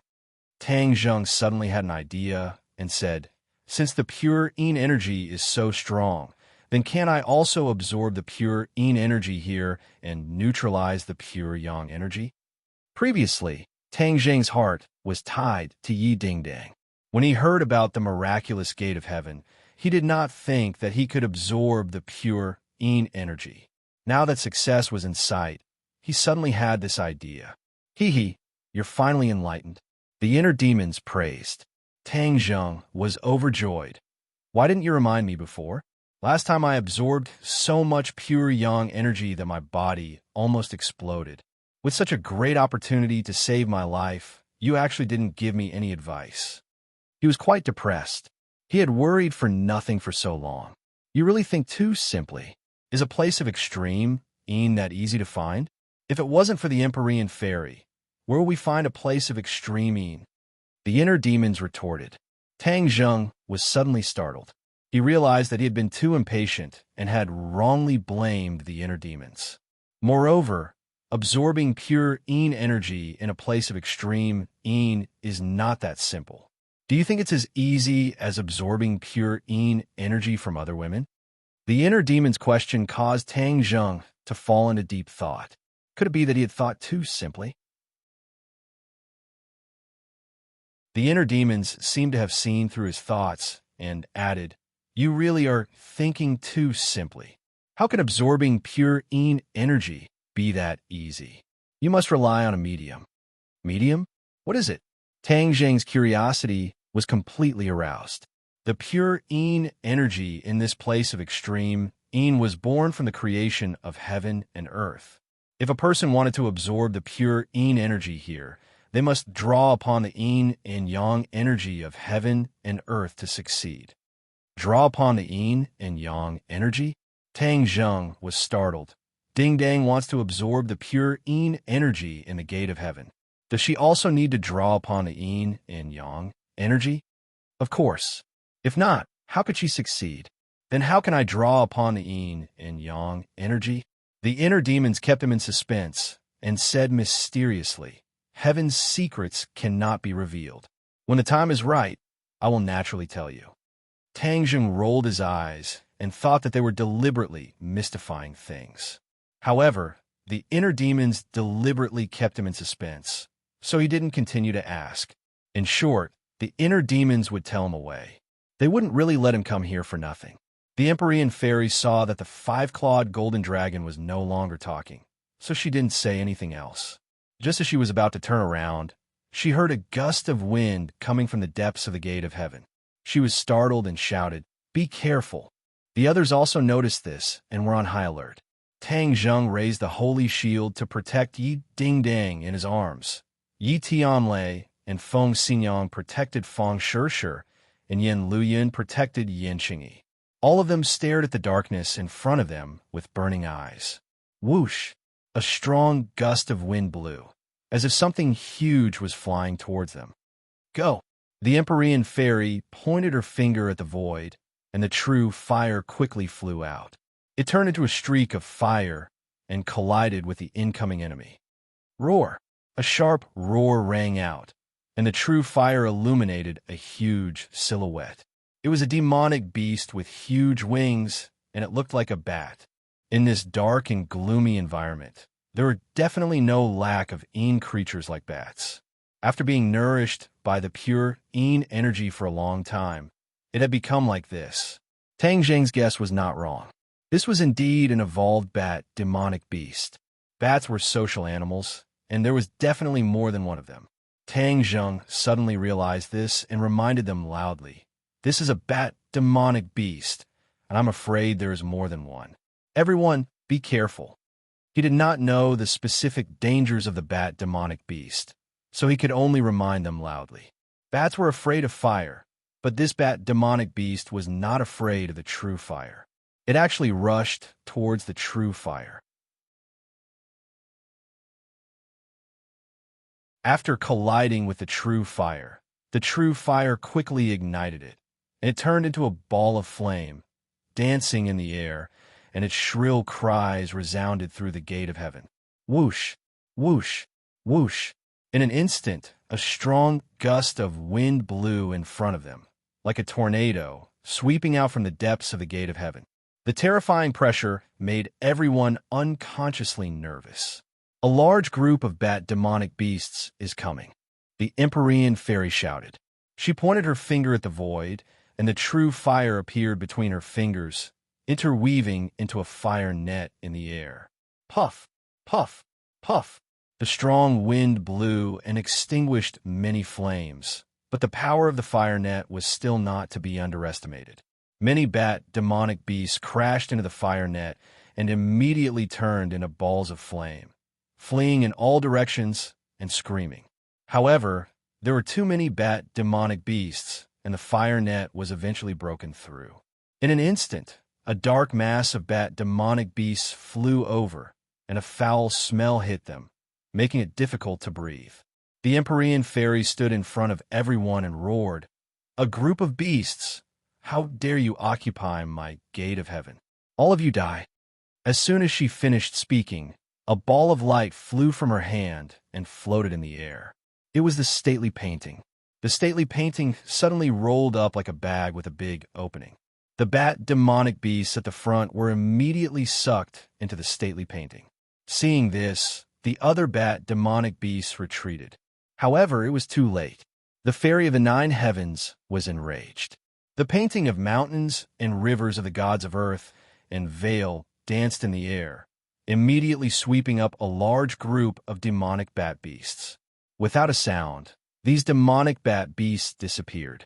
The painting of mounts and rivers of the gods of earth and Vale was another world. Once one was sucked into it, one would be at the mercy of the fairy of the 9 heavens. There is a world of difference between the strength of these bat demons and the fairy of the 9 heavens, so they were easily sucked into the painting. Let's see where you can run to. The Empyrean fairy's mind moved, and all the bat demonic beasts in the gate of heaven were sucked into the stately painting, and there was no longer a trace of mournful cries. When the others saw this scene, they all breathed a sigh of relief. The bat demonic beasts looked particularly scary, especially when there were so many of them. If it was an ordinary person, it would take a lot of effort to defeat so many. However, this was not a problem for the Empyrean fairy. The Empyrean fairy put away the stately painting and let the true fire soar into the sky to light up the path ahead. She said loudly and clearly, "Let's go. I want to see what else is occupying the gate of heaven." The gate of heaven was the place where she had lived for hundreds and thousands of years. It was also a relic left to her by the Emperor of Heaven. It was extremely important to her, and she would not allow others to touch it, especially a group of demonic beasts.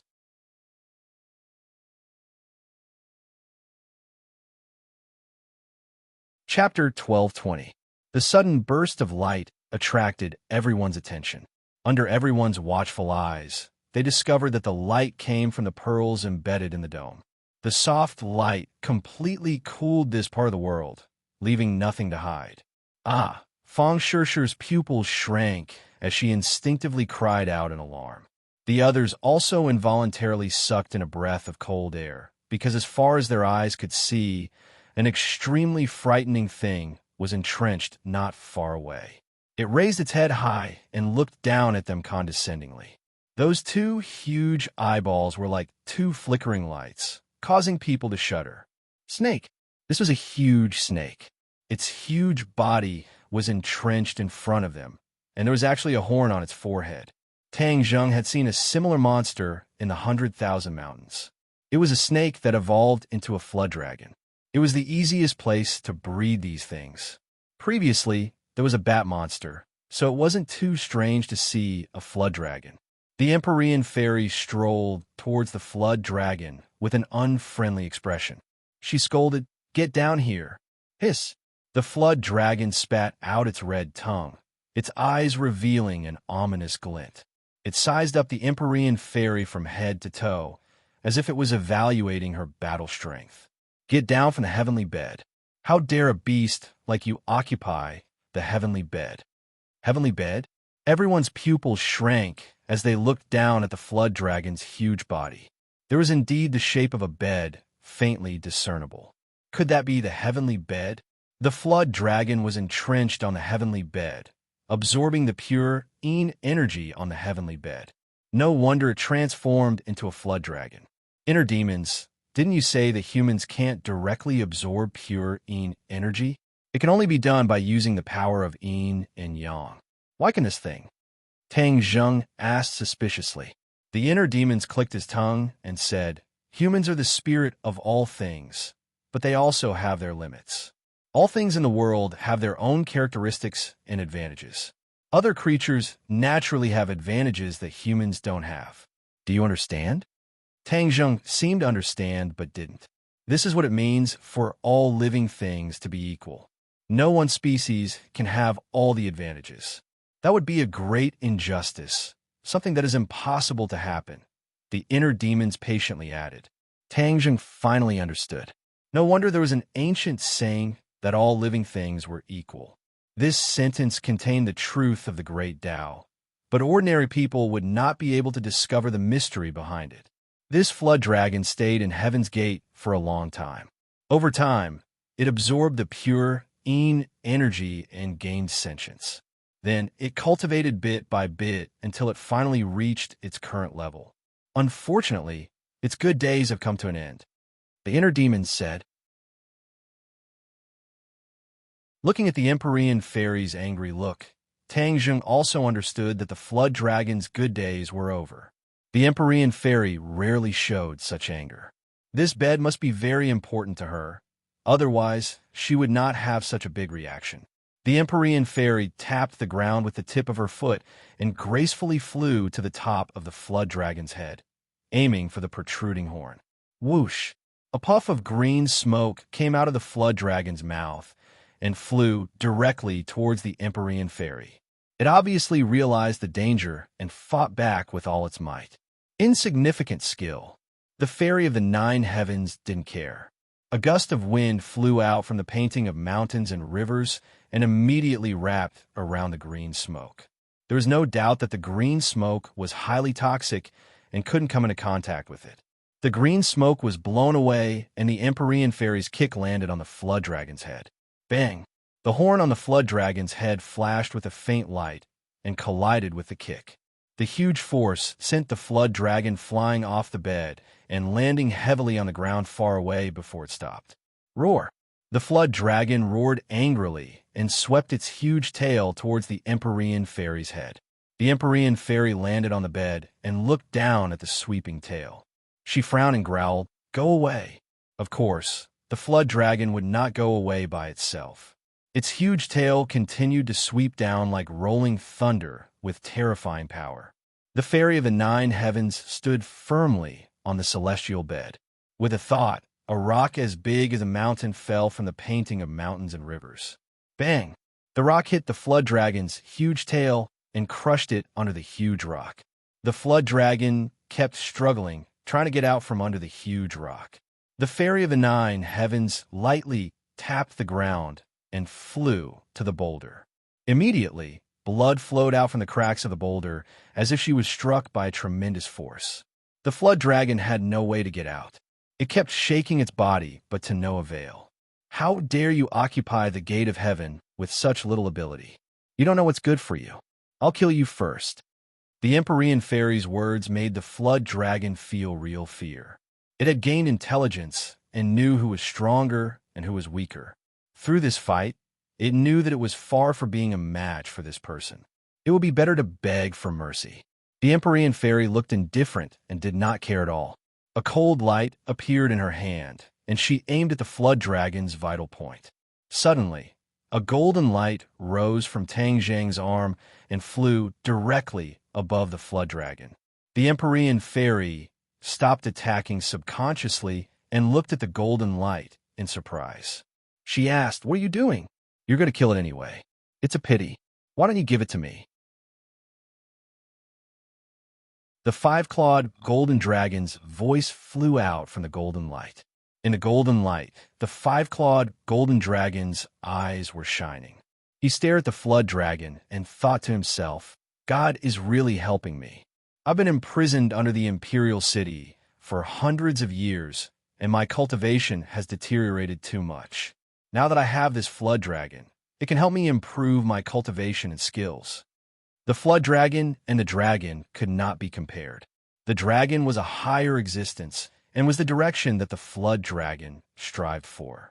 However, they had many things in common. Therefore, the 5-clawed golden dragon could use the flood dragon to improve its strength. "What do you want it to do?" the Empyrean fairy asked suspiciously. Tang Zheng also looked at the 5-clawed golden dragon curiously. He did not know what it was trying to do. The inner demons praised, This five-clawed golden dragon is a good opportunity. I can't believe it can have such a harvest in the gate of heaven. Obviously, the inner demons saw through the five-clawed golden dragon's intention. Tang Zheng was just about to ask the inner demons when the five-clawed golden dragon swooped down toward the flood dragon with a flash of light.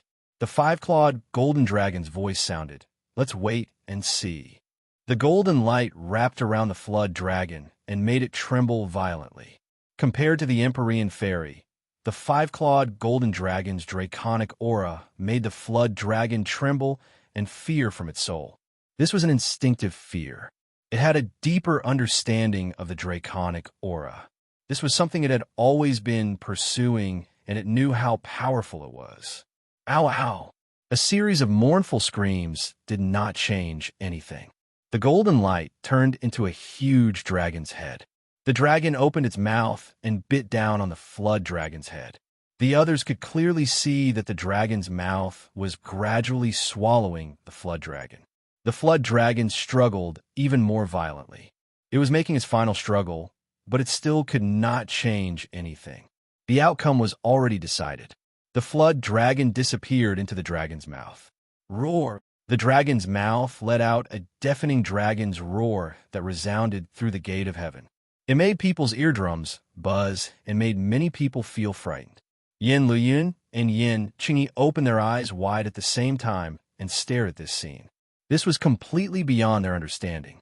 Even though Yin Qingyi was always calm, her heart was surging with stormy waves. The dragon's head disappeared and turned into a mass of golden light. The golden light kept rolling like the clouds in the sky. It seemed to be brewing something. The Empyrean fairy turned her head to look at Tang Zheng and asked, "What's going on?" Tang Zheng only understood half of what was going on and could not explain the specific situation. He shook his head in confusion and said, "I don't know." The Empyrean fairy showed a disappointed expression. However, like the others, she still stared at the mass of changing golden light. She realized that all these changes were not simple. In a flash, the golden light changed again and gradually turned into a small golden dragon. It was shining and majestic.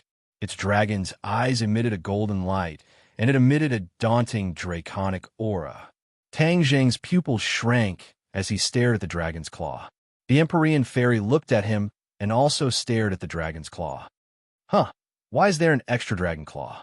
The Empyrean fairy muttered to herself.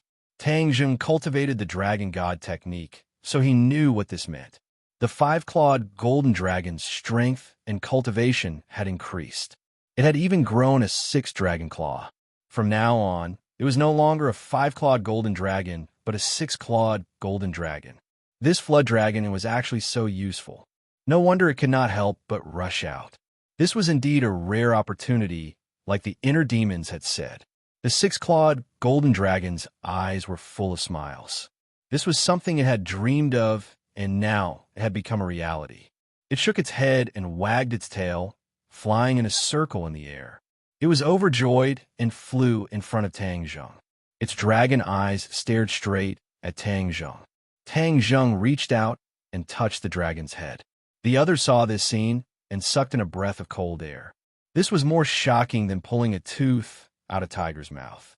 The key point was that the six-clawed golden dragon did not show any signs of impatience. It was as docile as a kitten and did not have the domineering aura that dragons should have. Although the six-clawed golden dragon's strength had increased, its soul brand was still there. Therefore, even if it was domineering, it still had to restrain itself. It did not dare to have a temper. "Congratulations," Tang Zheng said from the bottom of his heart. The six-clawed golden dragon looked into his eyes and nodded. "Thank you." After saying this, it nodded towards the Empyrean fairy as a sign of gratitude. After all, if it was not for the Empyrean fairy bringing them to the gate of heaven, it would not have had this opportunity. The Empyrean fairy did not look sideways. She did not take this gratitude to heart. Yin Luyun smacked his lips. He wanted to ask if he could touch it, but seeing the six-clawed golden dragon's arrogant appearance, he swallowed the words back down. The six-clawed golden dragon looked around and swept its gaze across everyone. Other than Fong Shi and the Empyrean Fairy, everyone else felt a tremor from the depths of their souls. Let's go back. Tang Zheng did not want to let everyone feel too much pressure and said to the six-clawed golden dragon. The six-clawed golden dragon blinked its eyes as if it was wronged. It wanted to say that it had just increased its strength and that it should show off for a while. However, after seeing Tang Zheng's expression, it obediently returned to Tang Zheng's arm and turned into a tattoo with an additional dragon claw.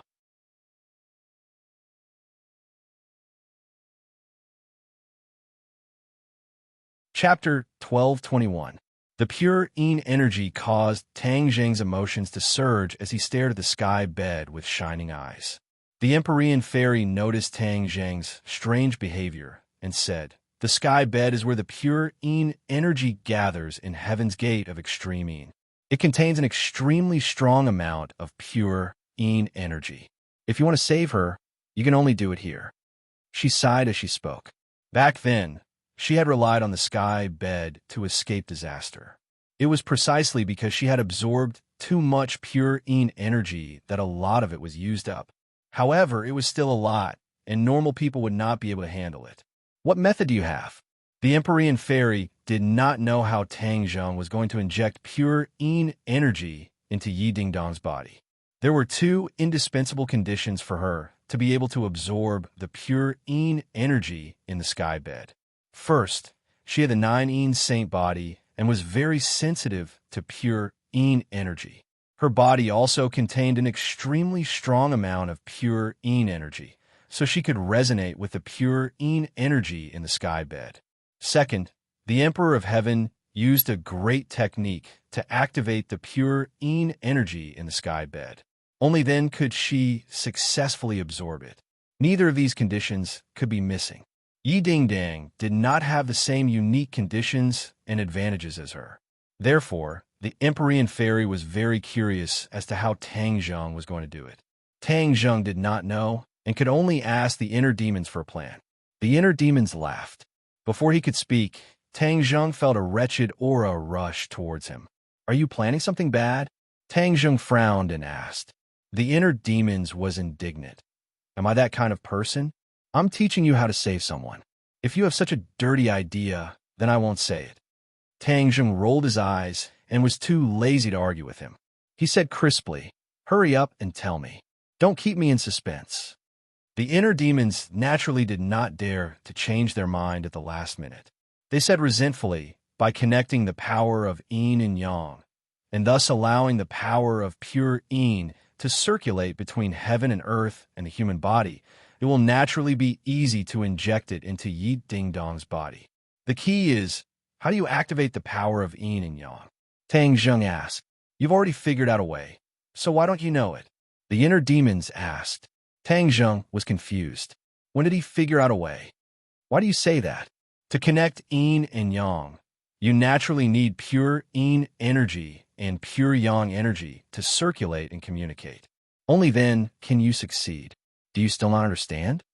The inner demons asked implicitly. Tang Zheng widened his eyes and said bitterly, "Inner demons, don't keep me in suspense." The inner demons were slowly unraveling the mystery. "What is the highest amount of pure Yin energy you've absorbed?" It's... Tang Zheng hesitated for a moment. In the end, he did not say that difficult word. It was as if a bolt of lightning flashed through his heart, and he quickly understood what the inner demons were referring to. The highest amount of pure Yin energy that Tang Zheng had absorbed was, of course, when he had sex with those women. At that time, Yin and Yang were in harmony and harmonized with each other. From there, the pure Yin and Yang energy would circulate and reach a state of harmony between Yin and Yang. Tang Zheng gradually understood and asked with mixed feelings, "You're saying that I had sex with Ding Dang?" The inner demons chuckled. "You're not stupid. You don't respect yourself as an old man." Tang Zheng was indignant. He had never thought that doing this could save lives. This was a bit of fantasy. The inner demons retorted angrily, "You've urged me time and time again. When I told you the truth, you said that I don't respect myself as an old man. How preposterous, Tang Zheng said embarrassedly. Who would have thought that you would be referring to this method? But this is the only way. If you don't believe me, you can ask the Empyrean Fairy. Tang Zheng naturally could not ask the Empyrean Fairy. After all, it was too difficult to ask. But from the fact that the Empyrean Fairy did not know the specific method, the Empyrean Fairy also did not know anything.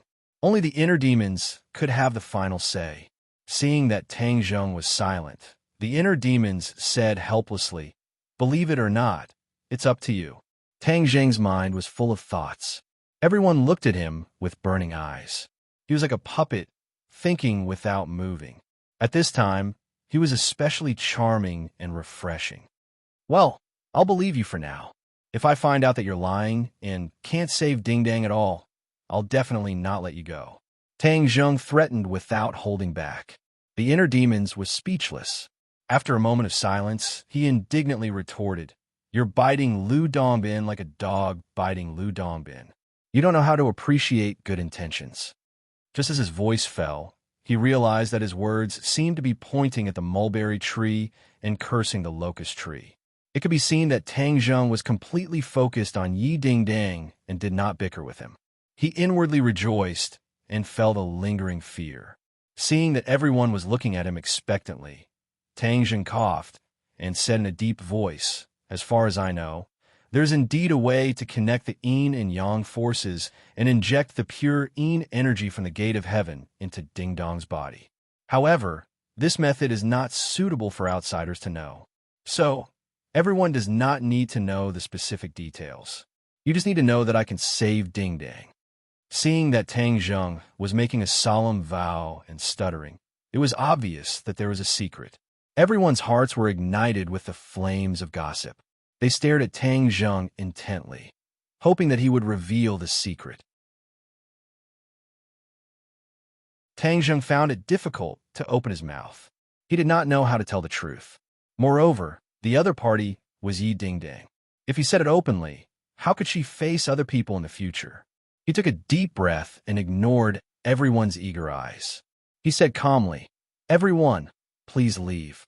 The rescue needs a quiet environment. No one can disturb us. I'll stay and help you. I'm very familiar with the gate of heaven. Maybe I can help you with twice the result with half the effort." The Empyrean Fairy volunteered. Tang Zheng sighed and said to himself, "If you stay, how can I have a relationship with Ding Dang? I'm not the kind of person who likes to be exposed in public." So, he refused without changing his expression. "Thank you, but I don't need your help for the time being." Seeing that he repeatedly refused, everyone knew that he must have other secrets, but it was not convenient for him to express them. Everyone's curiosity was aroused, but there was nothing they could do. "All of you stay outside and guard. You must not let anyone come in and disturb us. Otherwise, we'll give up halfway. Our hard work and effort will be wasted." Tang Zheng deliberately said it in a very serious manner to attract everyone's attention. Sure enough, when these words came out, many people's expressions became serious, especially the Ye family and Fang Shi. These two parties had a close relationship with Yi Ding Dang, so of course they did not dare to lower their guard. Yi Tianlei took a step forward and patted his chest as he promised, "Don't worry, with me here, unless they step over my dead body, no one can even think of taking half a step into the mine."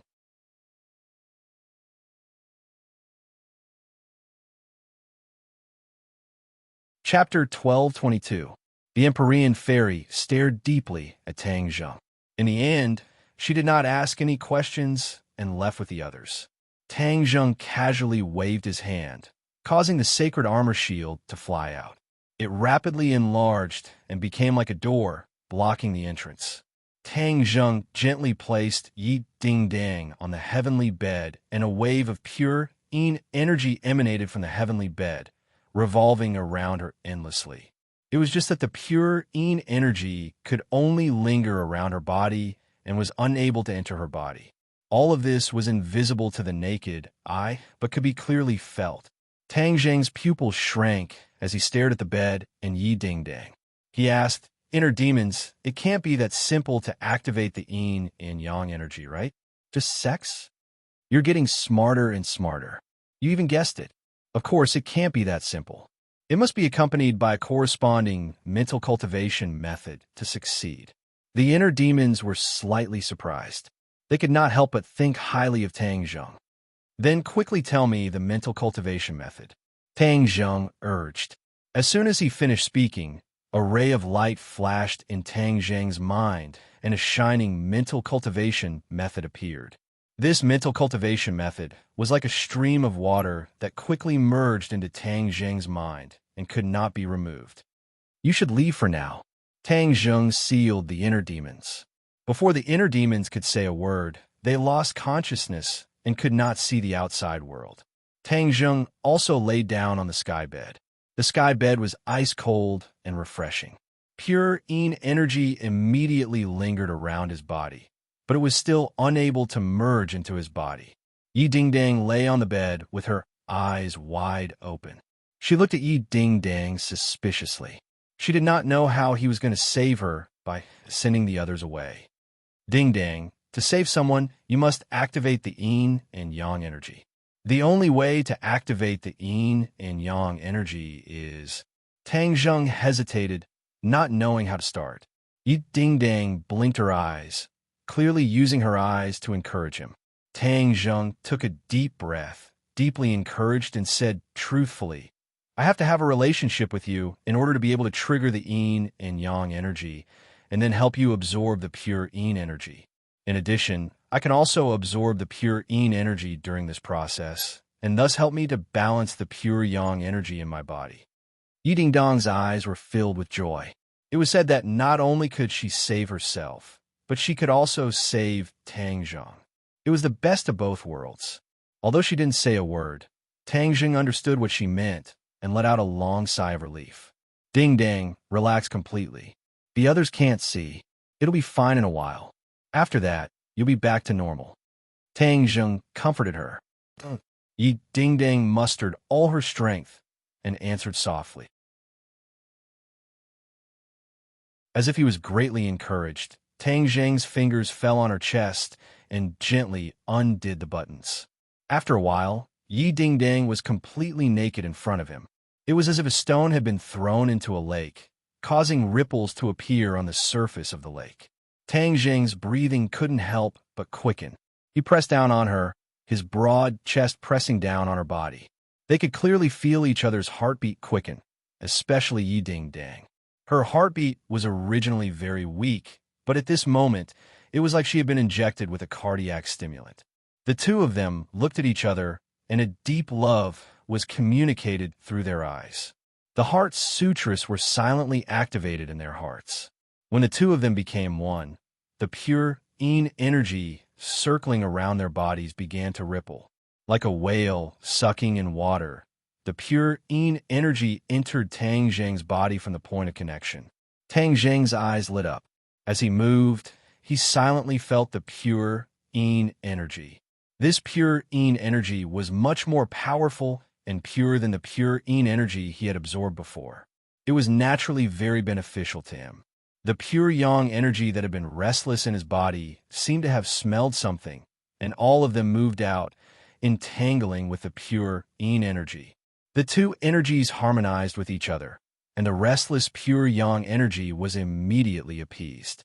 There was too much pure yin energy, so much so that Tang Zheng couldn't completely digest it. The excess pure yin energy once again flowed back out of Tang Zheng's body, and then quickly gathered in Yi Dingdang's body.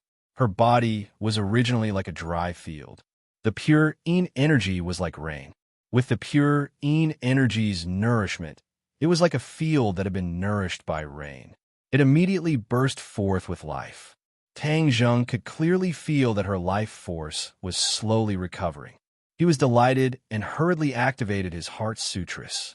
The pure yin energy quickly flowed from his body to Yi Dingdang's body. Yi Dingdang opened her eyes wide in comfort.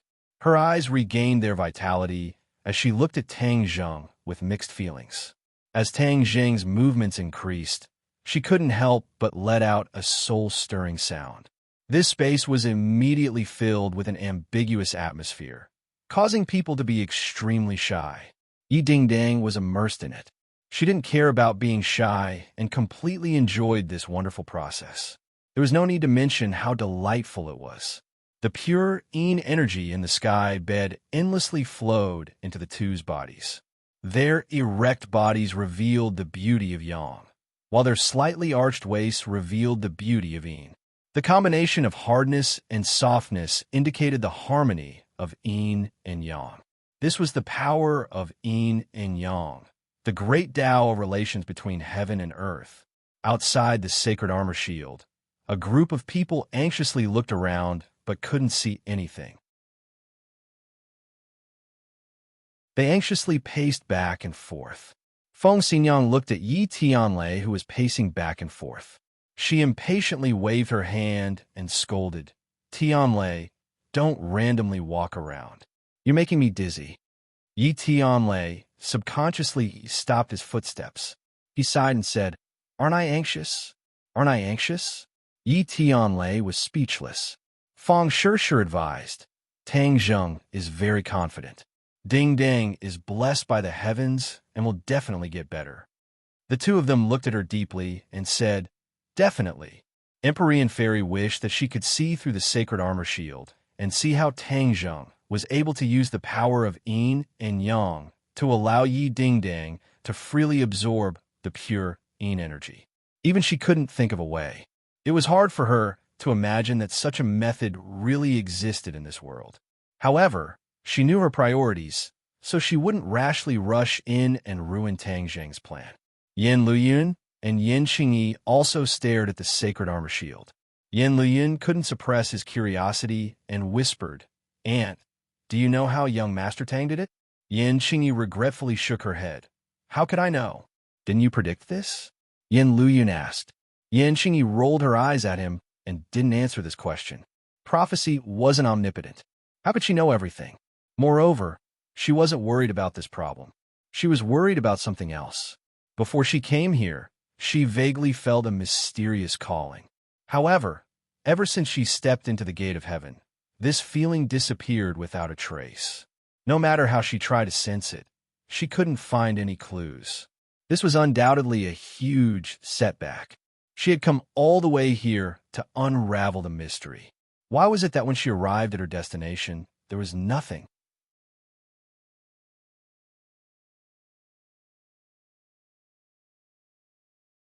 Chapter 1223. His gaze was as sharp as a knife as he looked into the distance, as if he wanted to pierce through the darkness. The Empyrean Fairy's brows furrowed. She had already heard the movement. Although the other party's voice was very soft, it still did not escape her ears. When the others saw this movement, they all jumped in fright and quickly turned their heads to look into the darkness. However, their strength was far from the Empyrean Fairies, so they did not discover anything strange. "What's wrong?" Feng Shishir asked. The Empyrean Fairy said in a deep voice, "Someone's coming. Could it be that stone giant again?" Yin Luyun said in shock. "No." The Empyrean Fairy immediately denied and shook her head. "The other party has already entered the gate of heaven.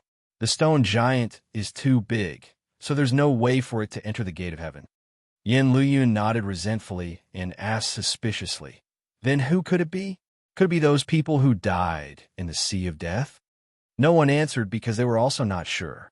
They all looked at the Empyrean Fairy, who was also hesitant. "Humph, who is it? Won't we know after testing it out?" Feng Xinyang was in a hurry. In order to ensure her daughter's safety, she rushed out without a care for her own safety. She was determined to investigate the situation. She was like a whirlwind as she rushed into the darkness. A light suddenly appeared, and with a cry of alarm, a person flew out from the darkness. This scene attracted everyone's attention, especially the person who flew out. Feng Xinyang. Yi Tianlei cried out in alarm. He jumped up like a cannonball and caught Feng Xinyang. In just one exchange, Feng Xinyang was actually defeated. She flew back with a pale face. It was obvious that she had suffered a loss in the dark. The others stared in front of them in shock. It was so dangerous in the dark. Feng Xinyang was not a match for it. One had to know that Feng Xinyang was someone who had barely touched the edge of the Grandmaster realm.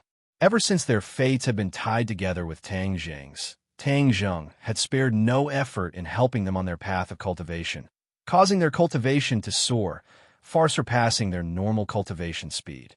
Yi Tianlei was slightly weaker than Feng Xinyang, so when he saw that she was not on the same level as him, he immediately understood the danger.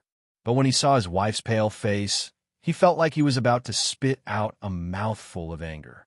Feng Xinyang saw through his thoughts and quickly grabbed his sleeve.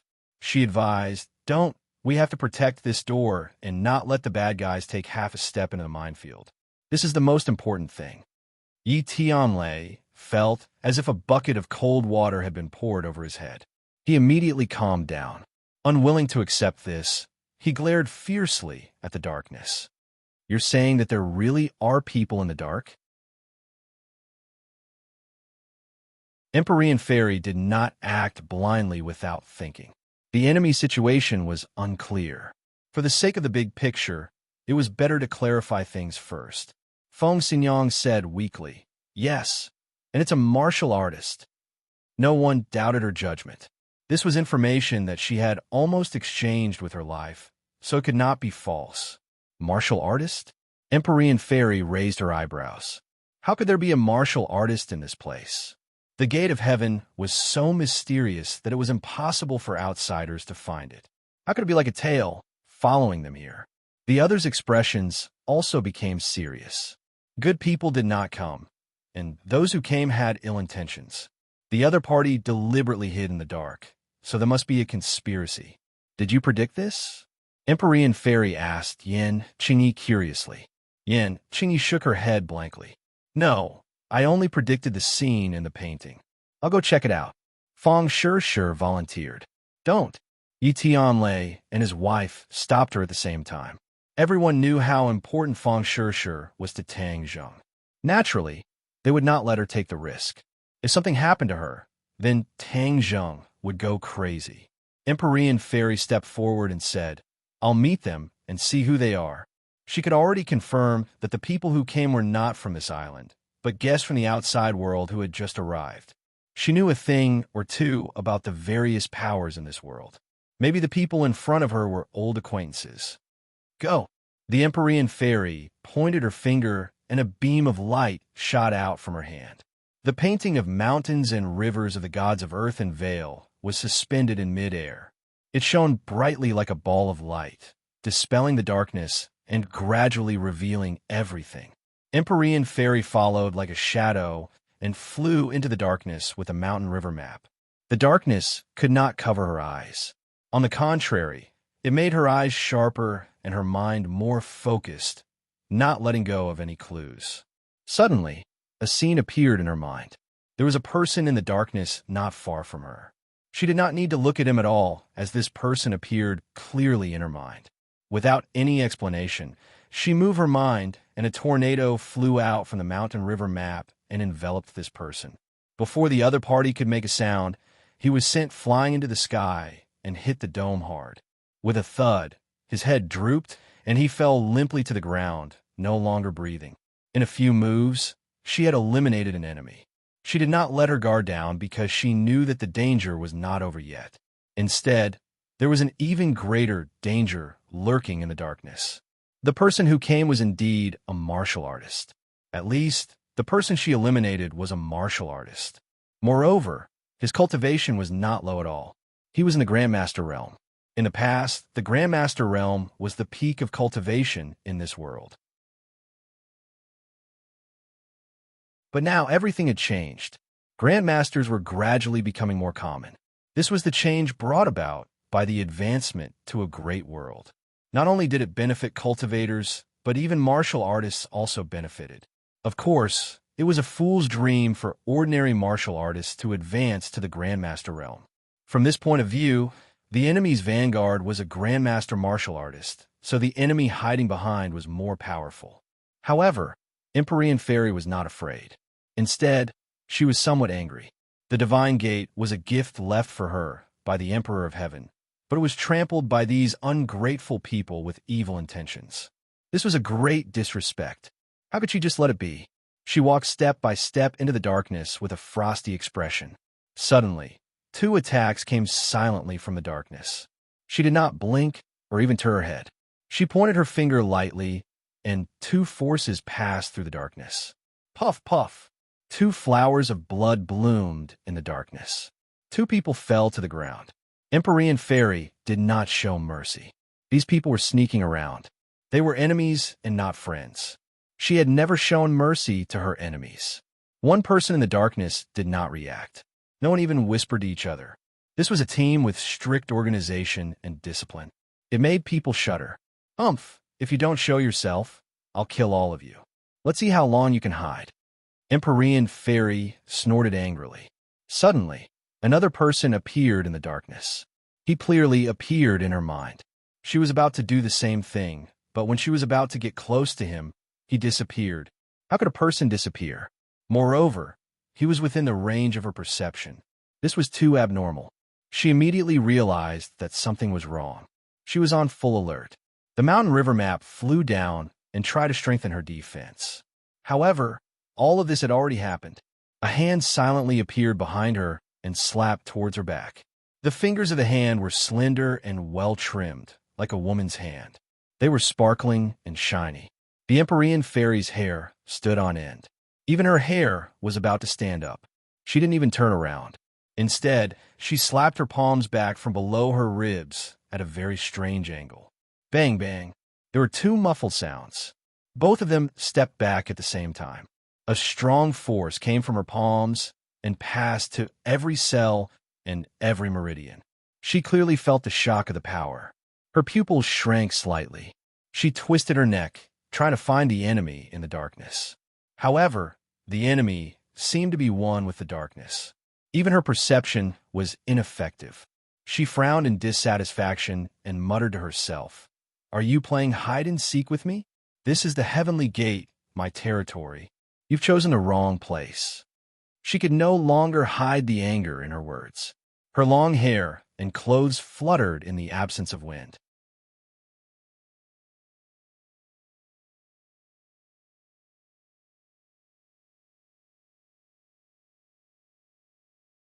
Chapter 1224.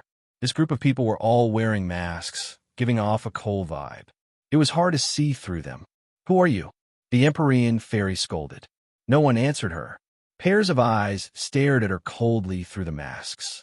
They glanced at the others. "You don't want to answer? You can't hide. Let's see what you can do." The Empyrean Fairy snorted and activated her spell. The painting of mountains and rivers of the gods of earth and Vale shone brightly like the sun, forcing people to close their eyes subconsciously. "Kill," she ordered in her heart. Swoosh, swoosh, swoosh. Ice blades flew out from the stately painting. They flew above the heads of these people in an instant, as if they were going to pierce into their bodies in the next second. Bang, bang, bang. There was a series of explosions. The ice blades exploded and turned into ice shards. They had no attack power at all. The Empyrean Fairy's pupils constricted. She turned pale with fright. She was a spellcaster and could feel it the most. A formless energy flew out from these people at the same time, intercepting her ice blades. When did martial artists reach such a level of synchronized counterattack? The martial artists' eyes shone as if they were mocking the Empyrean Fairy. They were silently mocking and ridiculing her. What's going on? Yi Tianlei thought that this attack would definitely succeed. He did not expect this result. Moreover, he was a martial artist and could feel the reactions of these people very clearly.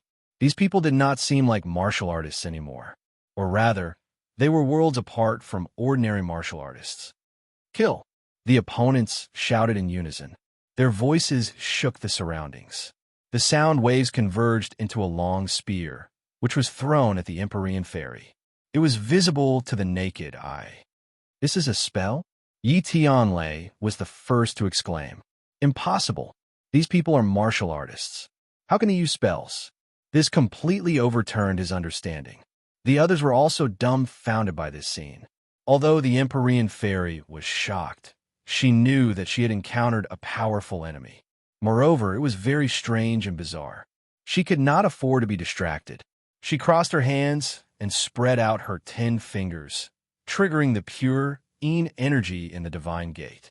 Although most of the pure Een energy in the gate of heaven was gathered on the heavenly bed, the air was still filled with pure Een energy. She had the 9 Een saint body. The Emperor of Heaven had once used his great power to allow her to freely communicate with the pure Een power in the Elysium. Therefore, she could draw on the pure Een power.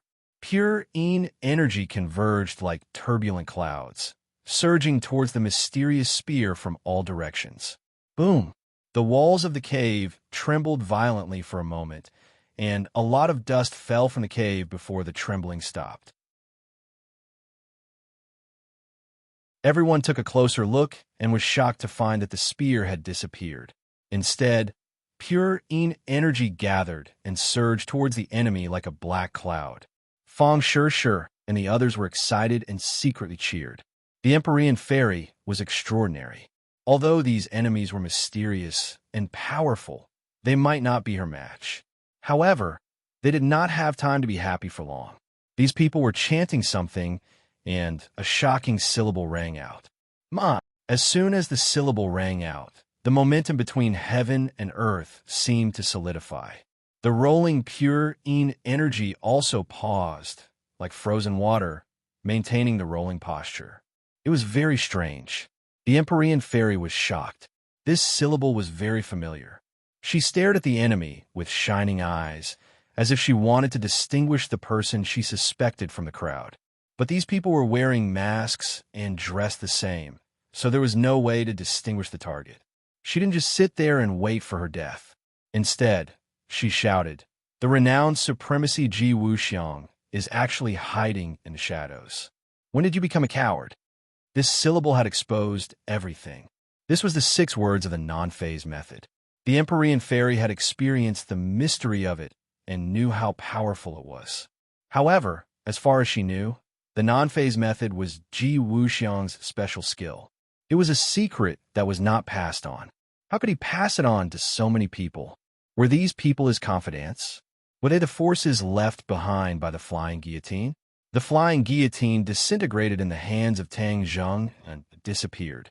This time, the other party did not use the flying guillotine special skill, so the Empyrean fairy could not make up her mind. But there was no doubt that the strength of these people was not inferior to the flying guillotine. With the help of the non-phase method, their strength was far beyond that of the flying guillotine. The non-phase method was used to deal with all the people with distracting thoughts and killing intent. They were all secular people, so it was inevitable that they would not be contaminated with this vulgar aura. Could it be that they were going to be defeated in the hands of Ji Wuxiang? Everyone's heart sank. They had an ominous premonition. The Empyrean fairy's momentum was vigorous. She did not accept her fate. Instead, her eyes burst out with a sharp gaze, staring at the enemy. Ji Wuxiang was one of them, but he had learned to be smart. He did not reveal any traces, making people unable to see through him. The trick of capturing the leader first to capture the bandits was no longer effective. Haha, mysterious maiden of the 9 heavens, your provocation isn't brilliant at all. Do you think I'm that kind of inexperienced child who would fall for your provocation? Ji Wuxiang's voice rang out, reverberating through the crowd, making it impossible for people to lock onto him.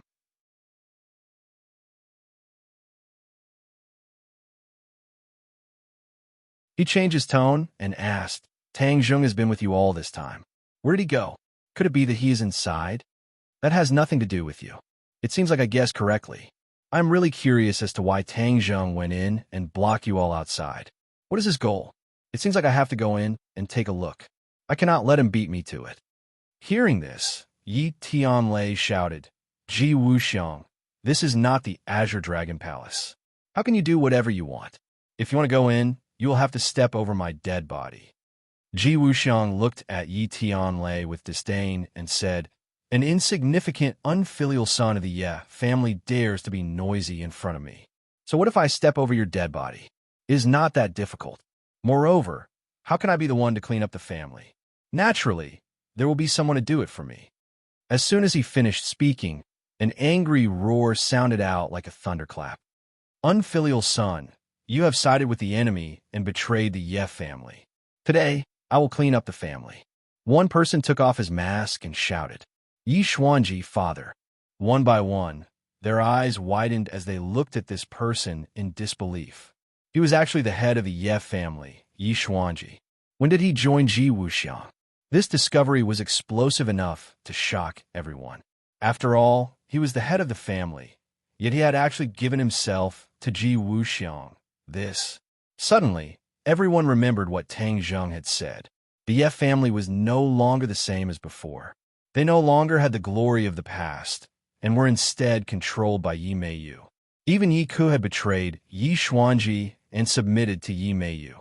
There was nothing more to it than the betrayal of the family. Yi Xuanji was disheartened, and it was not impossible for him to submit to Ji Wuxiang. However, looking at Yi Xuanji's crazy and stubborn eyes, everyone realized that he had changed from before. The last bit of calmness and peace had disappeared, leaving behind only a vicious aura. Perhaps as long as it was a member of the Ye family, he would want to get rid of them as soon as possible. At this moment, Yi Xuanji's thoughts were indeed like this. He had fallen into the abyss of paranoia and was unable to extricate himself. He only remembered that Yi Tianlei had different opinions with him and left the Ye family, but he did not remember Yi Tianlei's contributions and what he had done to Yi Tianlei's family.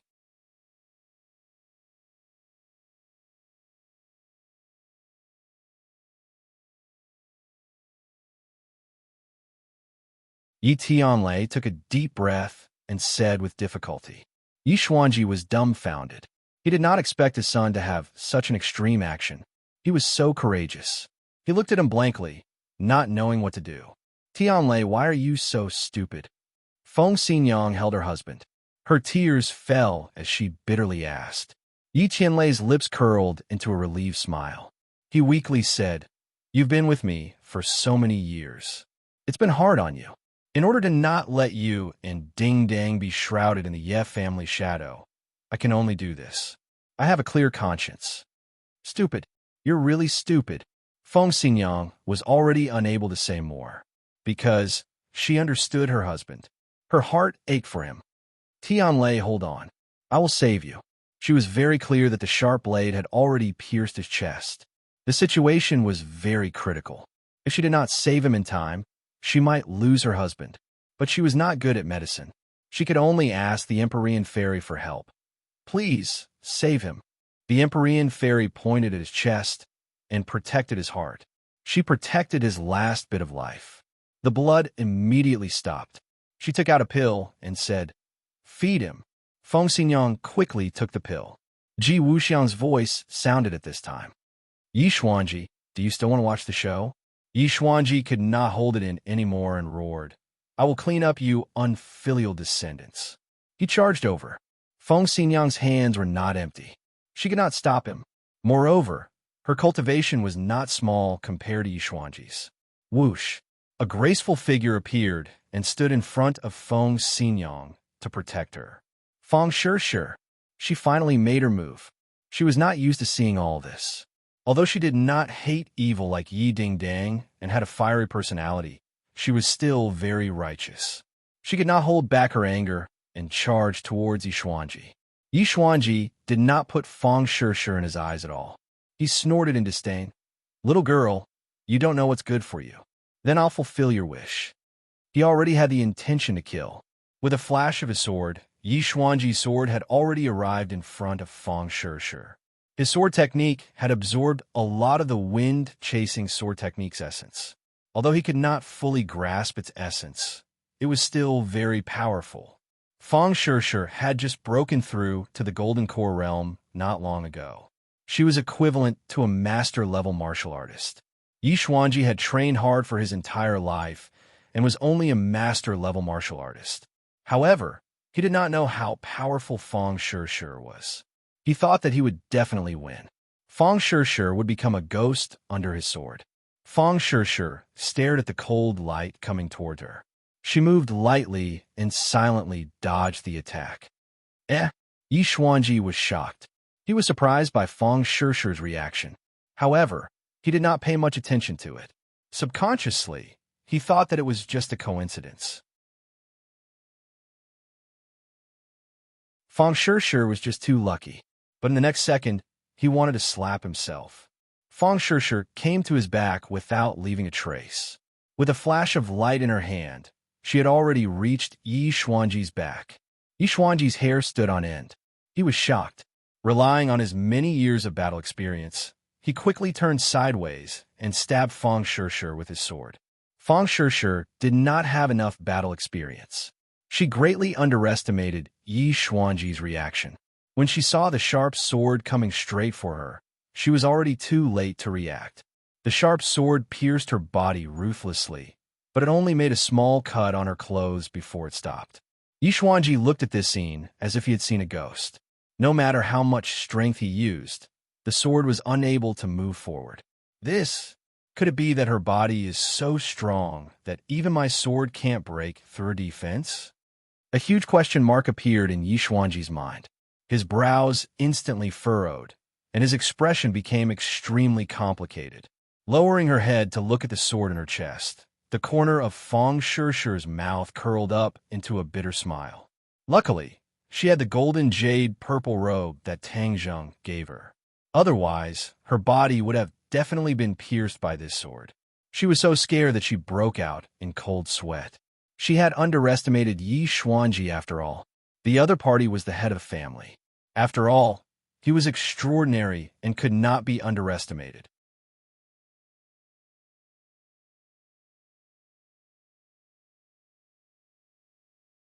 Chapter 12:26. Feng Shishir counterattacked. A cold light flashed, and blood blossomed from Yi Xuanji's chest. He screamed and staggered back, clutching his chest. He looked at Feng Shishir in disbelief and stammered. "You?" He spat out a mouthful of blood and couldn't even complete a sentence. This attack caused him great damage. Feng Shishir originally didn't plan to be so heavy-handed, but after being attacked, she subconsciously counterattacked and naturally used all of her strength. Other than being injured, Yi Xuanji was even more agitated. He actually lost to Feng Shishir. This was a great humiliation. Yi Xuanji's defeat was due to him underestimating his opponent. If it wasn't for the fact that he didn't even put Feng Shishir in his eyes, he wouldn't have lost so badly. Feng Xingyang looked at this scene, and her eyes were filled with splendor. In her and her husband's eyes, Yi Xuanji's strength was unfathomable, and they definitely didn't have the confidence to defeat him. However, Feng Xingyang wasn't afraid of anything. Even if the opponent was very strong, she wasn't afraid of him. Seeing Yi Xuanji lose, the wall that she had built up in her heart all this time suddenly collapsed. So, Yi Xuanji wasn't undefeatable. Even a junior could defeat him. What did she have to worry about? It's useless. Ji Wuxiang's voice sounded again. Come back. 22. A formless energy appeared out of nowhere and enveloped Yi Xuanji. Before Yi Xuanji could react, he was sent flying backwards and landed behind the crowd, avoiding further attacks. Kill! I want to see what's behind that holy armor shield. Ji Wuxiang roared, and all the masked men stepped forward at the same time, closing in on Empyrean Fairy and the others. Empyrean Fairy stared and said to Feng Xingyang, "Your husband's life is not in danger. Take care of him." After saying that, she turned around and strode toward the enemy. Her speed became faster and faster until she finally turned into a wisp of smoke and rushed into the enemy. The masked man in the front had just raised his hand and was about to attack when the Empyrean Fairy swept past them. A bloody line appeared on their necks. The life in their eyes quickly dried up and they fell to the ground dead. Bang! Mom! Yes! The first 3 syllables of the 6-syllable proverb came out of their mouths in one breath. The atmosphere suddenly changed and the air froze. The Empyrean Fairy's breathing involuntarily became heavier. Her cultivation base was extraordinary, and the effect of a non-phase method on her was particularly obvious. Although it was only 3 syllables, it had already slowed down her speed. After Feng Shishir and the others heard the 3 syllables, it was as if they were struck by a body-freezing spell. Their bodies stiffened, and it became very difficult for them to even lift their hands and feet. This was the non-phase method, the power of the 6-word maxim. Anyone with murderous intent would find it difficult to escape the attack of the non-phase method. At that time, Linger and Li Xiaotian coincidentally had a pure state of mind and were not affected by the non-phase method, so they could help Tang Zhong. The Empyrean fairy understood that it had reached the most dangerous time. If she continued to let the other party say all 6 syllables, then her action would be completely limited. She must not let them fully display the non-phase method. She took a deep breath and urged the mountain river map. The mountain river map shone brightly, and the wind, rain, thunder, and lightning attacked the enemy at the same time. The wind was blowing. The rainstorm was coming. The sound of thunder. Lightning fell. The most powerful attack of the mountain river map was displayed together. It was earth-shattering, and everyone was moved. The Empyrean fairy's control of the mountain river map and its magical powers were becoming more and more handy. This was the benefit of her gradual improvement after her resurrection. If it was before, she could not display the wind, rain, thunder, and lightning attacks together. All of them were single attacks. This time, it was completely different. The 4 most powerful attacks came unexpectedly, and it was breathtaking. When the attacks came together, the masked man seemed to be strangled by his throat. He abruptly swallowed the 4th syllable back and looked at the attacks falling from the air in horror. Whoosh! Suddenly, a person flew up. His hands were changing, and the complicated gestures seemed to be summoning some kind of power. The Empyrean fairy's pupils shrank, and she stared at the man and said, "Ji Wuxiang, you finally showed up." She still remembered the scene of testing Ji Wuxiang. At the moment of life and death, he could resist fighting back. This kind of willpower and control could be said to be at the peak of perfection. Therefore, when she later learned that Ji Wuxiang was the Lord, the Empyrean fairy was surprised. Now, facing Ji Wuxiang face to face, the murderous intent in her heart erupted like a volcano, surging out violently. "Since you forced me to show up, then I'll let you experience the power of the celestial chess," Ji Wuxiang said loudly. The Empyrean fairy's heart tightened. Of course, she was not unfamiliar with the illustrious name of the celestial chess. However, wasn't the celestial chess in the capital? How could it be displayed in the Elysium? If that was really the case, then the celestial chess must have evolved. Ji Wuxiang's control of the celestial chess had reached another level. She had guessed correctly. Ji Wuxiang's control of the celestial chess had reached another level. He created the celestial chess, and his understanding was gradually deepening. He gradually realized that the essence and power of his celestial chess far exceeded his initial imagination. This time, the celestial chess was displayed for the first time in the Elysium. It was an experiment to let these people be the sacrifices of the celestial chess and witness its power. Then let's see if your celestial chess is more powerful or if my mountain river map is more powerful. The Empyrean fairy was not afraid. With a shout, the wind, rain, thunder, and lightning fell on Ji Wuxiang's head at the same time. All of this seemed to take a long time, but in reality, it happened in a flash. Crack! Ji Wuxiang's mask was split into 2 by an invisible force, revealing that familiar face.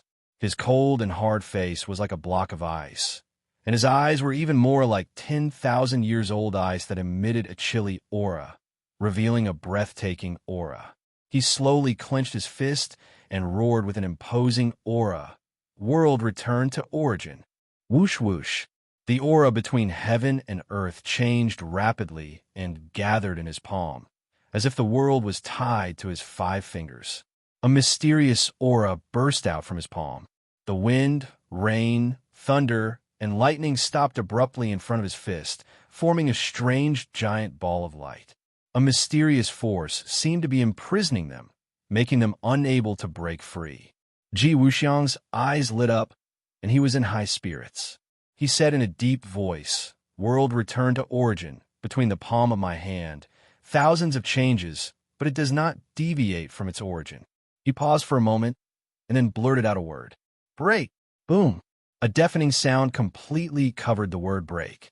A ray of white light exploded. It was the wind, rain, thunder, and lightning that had exploded. The powerful shockwave caused the walls to rustle and fall down, and sand and stones flew everywhere. It was a terrifying scene. The attack of the wind, rain, thunder, and lightning disappeared. The word break caused it to collapse and disappear into nothingness. A look of disbelief flashed across the Empyrean fairy's eyes. She knew that Ji Wuxiang's cultivation was definitely not comparable to hers, but why was he so powerful? Impossible. She subconsciously shook her head, unwilling to believe this scene. However, this was the truth. The power of the heavenly chess in Ji Wuxiang's hands was beyond imagination. No wonder he dared to follow them to the gate of heaven from so far away, and wasn't afraid of encountering the Empyrean fairy. No, this is the gate of heaven, the only thing my father left me. How can I just give it to him? The Empyrean fairy gritted her teeth and silently warned herself, her eyes bursting with light. Ji Wuxiang's expression became a little strange. He also didn't expect the newly comprehended world returned to origin to have such power. It was far beyond his imagination. He was overjoyed, and he understood the value of the heavenly chess even more. The heavenly chess was a new thing that he created by summing up the experience of the ancients and then combining it with his own strange ideas and unique insights. He only knew a little about the heavenly chess. Now that he saw the new power of the heavenly chess, he couldn't help but feel a strong sense of pride. This was his great achievement. From ancient times until now, it was hard to find a martial artist who could be compared to him. His confidence soared, and his other hand clenched into a fist. He glared at the Empyrean fairy and said, "Do you still think you can stop me? The gate of heaven is mine, and the secrets of the gate of heaven will also belong to me. I will become the new emperor of heaven. Ha ha." His wild laughter resounded through the gate of heaven. "Congratulations, honorable lord. Congratulations, honorable lord. Your divine power is unparalleled, and you will unify the world." The masked men all knelt down in front of Ji Wuxiang and shouted in unison. Ji Wuxiang floated in midair, his demonic charm wild, his clothes fluttering, and his domineering aura unparalleled. When Feng Shishir and the others saw this scene, they couldn't hide their shock. The Empyrean fairy was already synonymous with invincible in their hearts, but now this scene happened. Ji Wuxiang actually blocked her attack. Just now, the combined attack of the wind, rain, thunder, and lightning had caused a deep shock in their hearts, allowing them to experience the terror of a true expert's attack. In their eyes, this level of attack was impossible to block, but reality proved that their thinking was too simple. Is this the power of the heavenly chess? How can the heavenly chess be so powerful? Many questions arose in their minds. Ji Wuxiang glanced at them from the corner of his eyes and also noticed their reactions. He said, "You people are just like ants.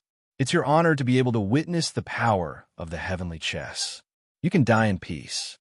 F*CKU nonsense. Feng Xinyang roared in exasperation. Feng Shishir took a step forward and said, "Don't think that everyone is afraid of you. Even if we die, what is there to be afraid of?" After saying this, she turned her head to look in the direction of the sacred armored shield and said in her heart, "Tang Zheng, you must heal Ding Dang. You must survive." Everyone's hearts burned with a sense of tragedy. They all stood straight, like swords that would rather break than bend.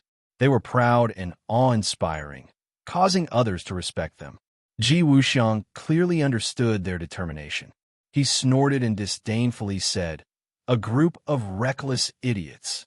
Then I will fulfill your wishes." Everyone got into their stances. Even Yin Qingyi, who didn't know any martial arts, stopped and clenched her fists. Her expression was resolute. At the same time, a thought appeared in her mind. Could it be that the voice that led her here wanted her to die?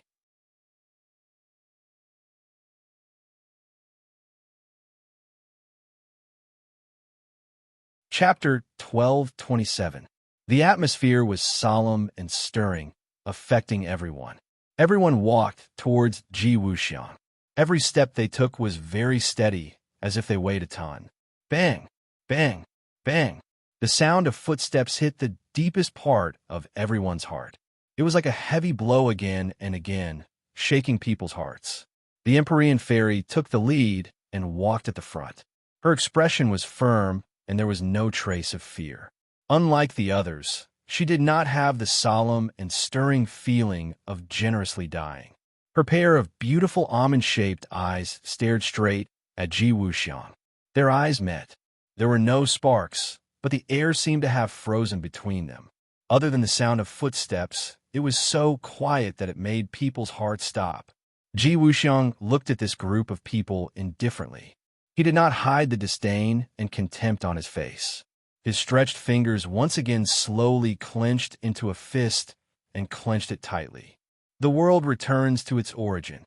These 4 words burst out of his mouth like a volcanic eruption. A huge amount of energy seemed to burst out as well. In an instant, it shrouded the divine gate. Everyone felt their hearts tighten. The feeling of suffocation fell from the sky and suppressed them until they could not breathe. However, they still did not stop. Instead, they counterattacked at the same time. Whoosh, whoosh, whoosh, whoosh. Beams of cold light flew towards Ji Wuxiang. They stopped abruptly. Time stood still. All the weapons stopped in front of Ji Wuxiang, unable to move forward. Everyone's face was as pale as a sheet of white paper. The Empyrean fairy did not attack. She was waiting for the best opportunity and was slowly accumulating power. It's coming. She finished accumulating power. Her aura soared like the sun in the sky. Her beautiful hair fluttered and her eyes were like torches. She was mentally connected with the stately painting. A high-pitched voice rushed out of the painting. The stately painting shone brightly, completely illuminating the divine gate. Many people subconsciously closed their eyes. Some masked people tried to open their eyes wide, try to see the appearance of the stately painting. However, they found that when the light flew into their eyes, blood flowed and their vision turned black.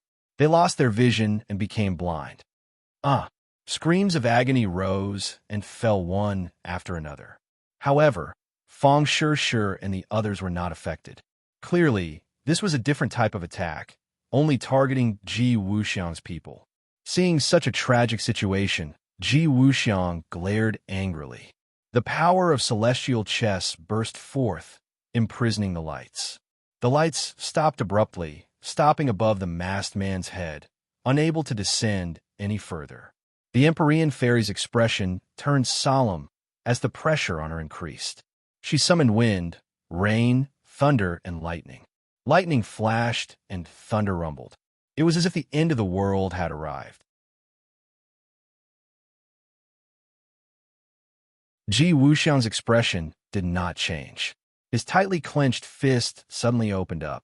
His 10 fingers flicked together, and 10 streams of energy met the wind, rain, thunder, and lightning. Sparks flew, dazzling, and chi waves soared into the sky. The 2 of them quickly retreated. Fang Shi and the rest were also affected. That powerful energy surged towards them with an earth-shattering momentum. They were like a small boat that would be smashed to pieces and sink to the bottom of the sea.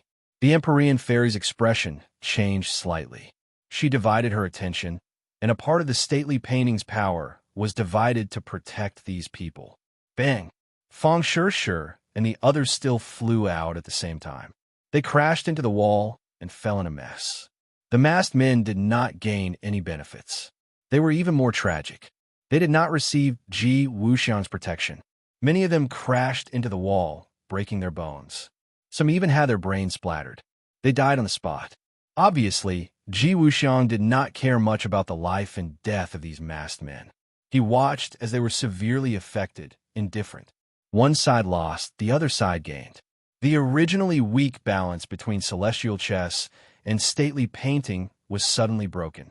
The scales of victory leaned toward Ji Wuxiang. Whoosh! The Empyrean fairy retreated rapidly. The soles of her feet drew 2 long trenches on the stone floor. In the end, she crashed into the wall and stopped. An unusual and strange flush appeared on her face. Puff! She spat out a mouthful of blood. Her breathing immediately became chaotic, and she became much weaker. Fu Yao. Everyone else was shocked and cried out in alarm. They surrounded her and started to care about her. Ji Wuxiang also retreated a long distance. However, his situation was much better than the Empyrean fairies. After all, he was not distracted. He actually gained the upper hand in this confrontation.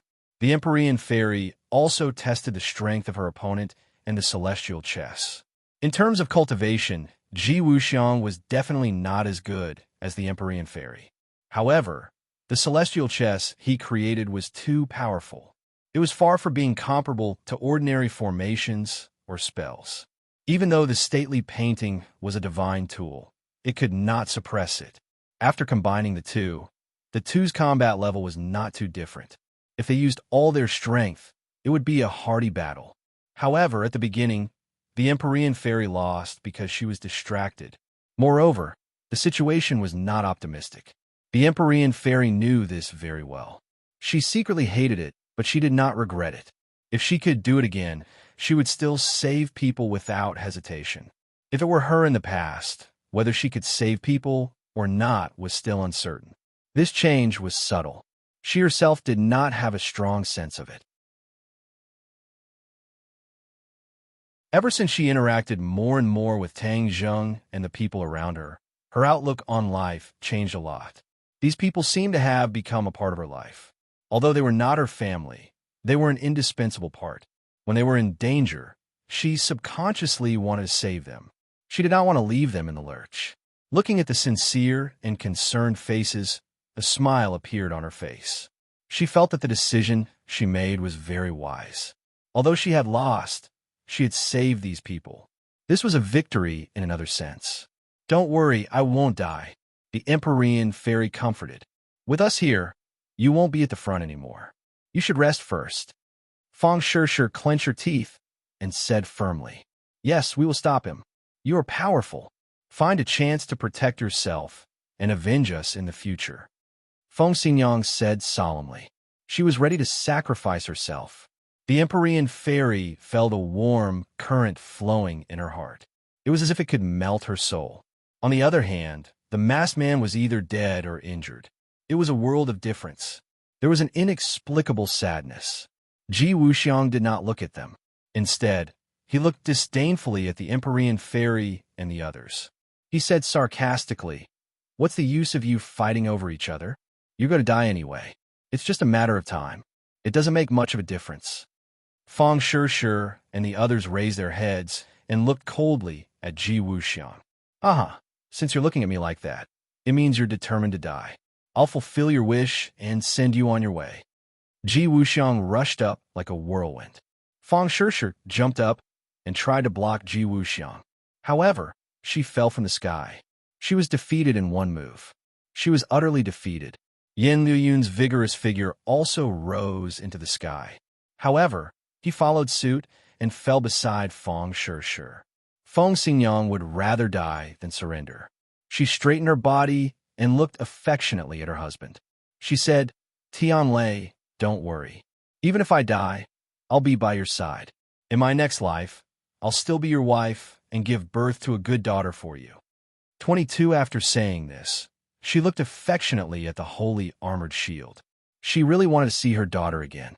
She believed that Tang Zheng would definitely protect her daughter.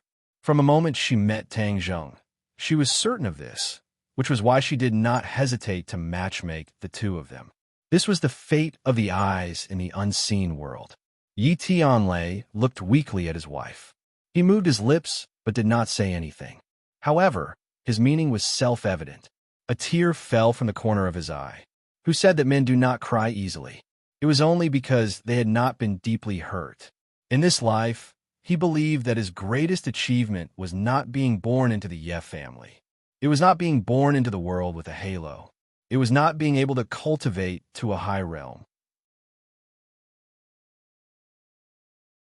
There were only two things that he was most proud of. They were enough for him to be proud of for the rest of his life. One of them was that he married Feng Xinyang. The other was that he gave birth to a daughter, Yi Dingding. These two things made him feel that his life was not in vain. However, as a husband and father, He believed that the things he gave his wife and daughter were far from enough. It was just that he could not make up for everything in this life. He hoped that he could meet them again in his next life and become a family to make up for the regrets in this life. Feng Xinyang understood his gaze. To have such a husband, her life was not in vain. She resolutely turned around and walked towards Ji Wuxiang. How could Ji Wuxiang put Feng Xinyang in his eyes? He disdainfully said, "Seeking your own death." So, a gust of wind swept over, and Feng Xinyang flew out. A mouthful of blood stained the clothes on her chest. Yi Tianlei closed his eyes. His heart felt like it was being stabbed by a knife. Suddenly, there were only two people left standing: the Empyrean Fairy and Yin Qingyi. Yin Qingyi was not a martial artist nor a cultivator. She could be ignored. Ji Wuxiang knew this, so he directly ignored her. The Empyrean Fairy naturally would not let the powerless Yin Qingyi charge forward. Thus, she took the lead and used her body to build the last protective wall. She protected Yin Qingyi and the people behind the sacred shield. Yin Qingyi looked at the Empyrean Fairy's back with a burning gaze. Her heart was in turmoil. She had once fantasized about how good it would be if she was so strong that she could hold up the blue sky above her head. However, she was obsessed with Tao and had no other distractions. Everything else became insignificant. She had no time to practice martial arts. Thus, all of this could only be wishful thinking. The Empyrean Fairy controlled the stately painting and once again burst out with a dazzling light. She fought with Ji Wuxiang. The two were originally evenly matched. However, due to a freak combination of factors, one was injured and the other was unharmed. There was a huge gap in their strength. In a battle between experts, a slight difference could be the key to victory or defeat, let alone a difference of this level. Thus, the Empyrean Fairy was defeated without any surprise. She fell from midair. The painting of mountains and rivers of the gods of earth and veil dimmed and disappeared into her body. She did not fall. Instead, she leaned against the wall and watched helplessly as Ji Wuxiang walked past her. Ji Wuxiang was like a hot knife through butter. He won by a hair's breadth.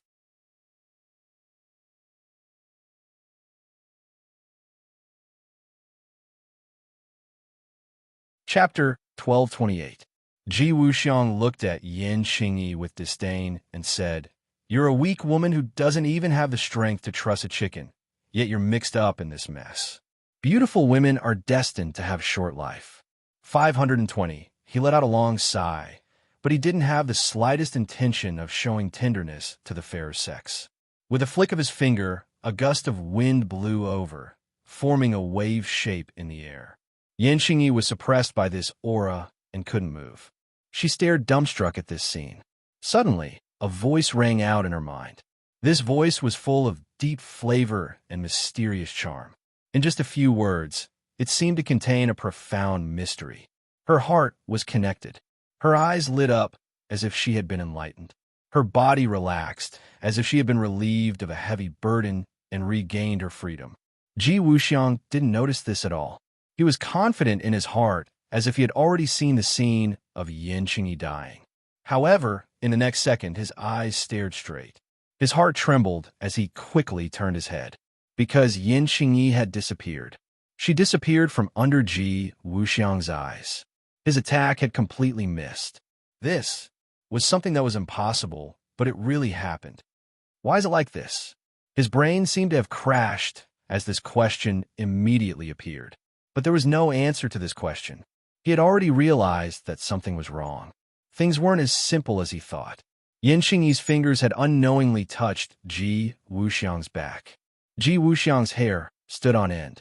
Although he couldn't see, he immediately realized that something was wrong.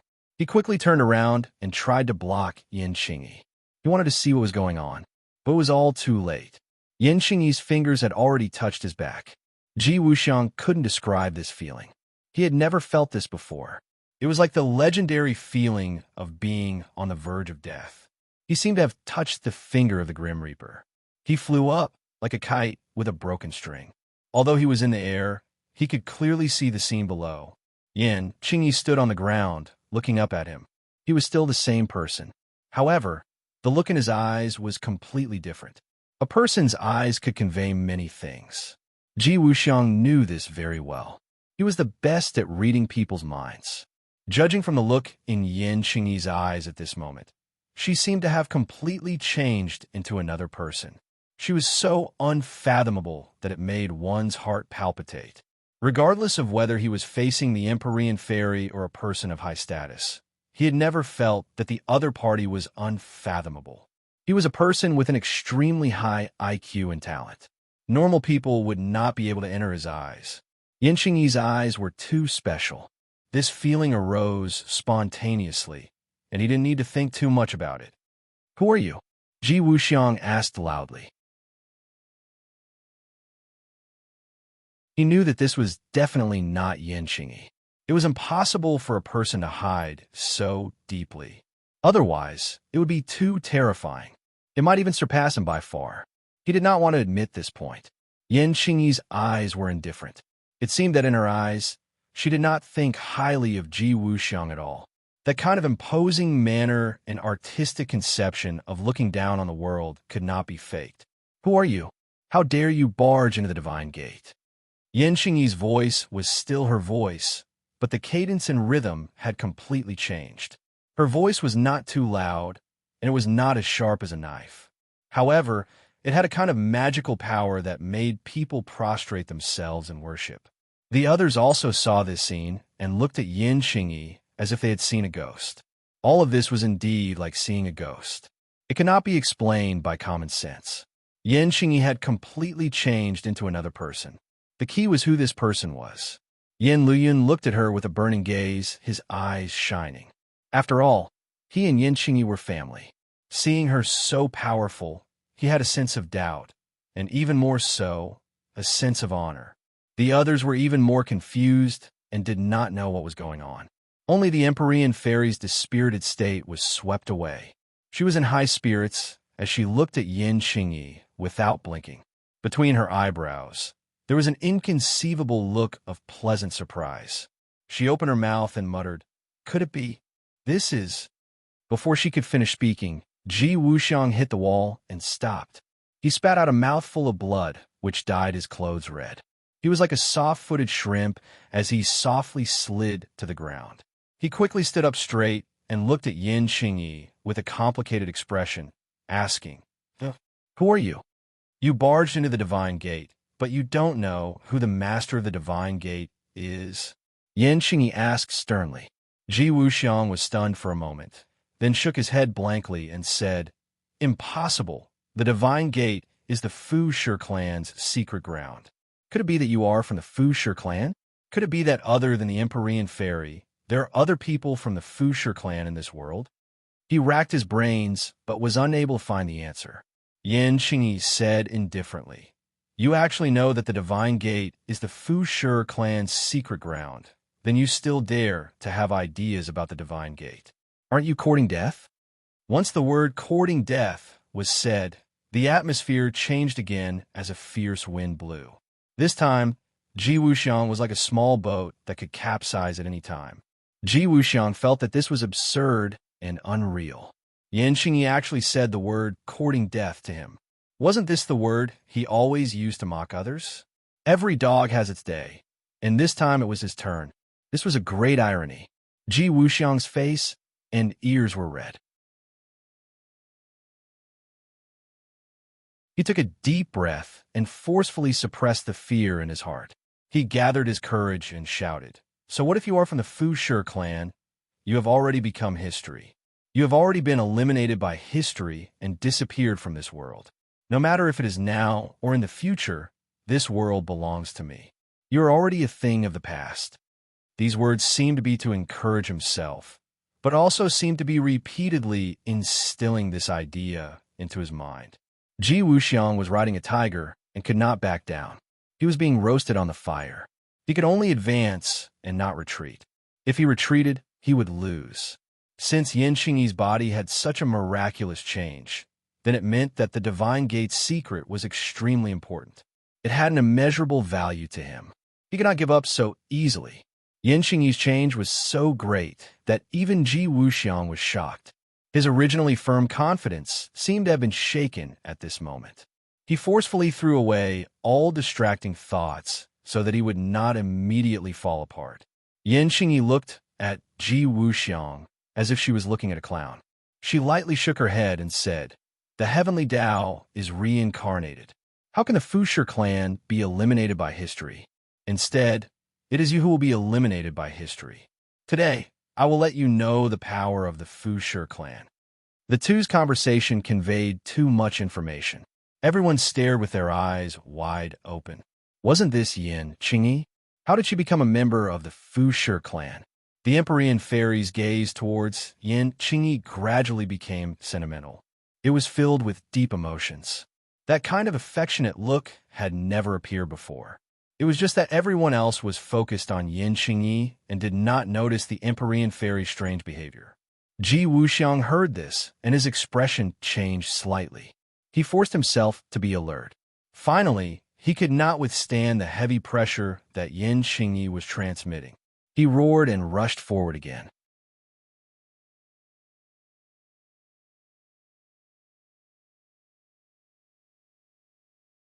Chapter 1229. Ji Wuxiang faced the heavy pressure and rushed towards Yan Qingyi.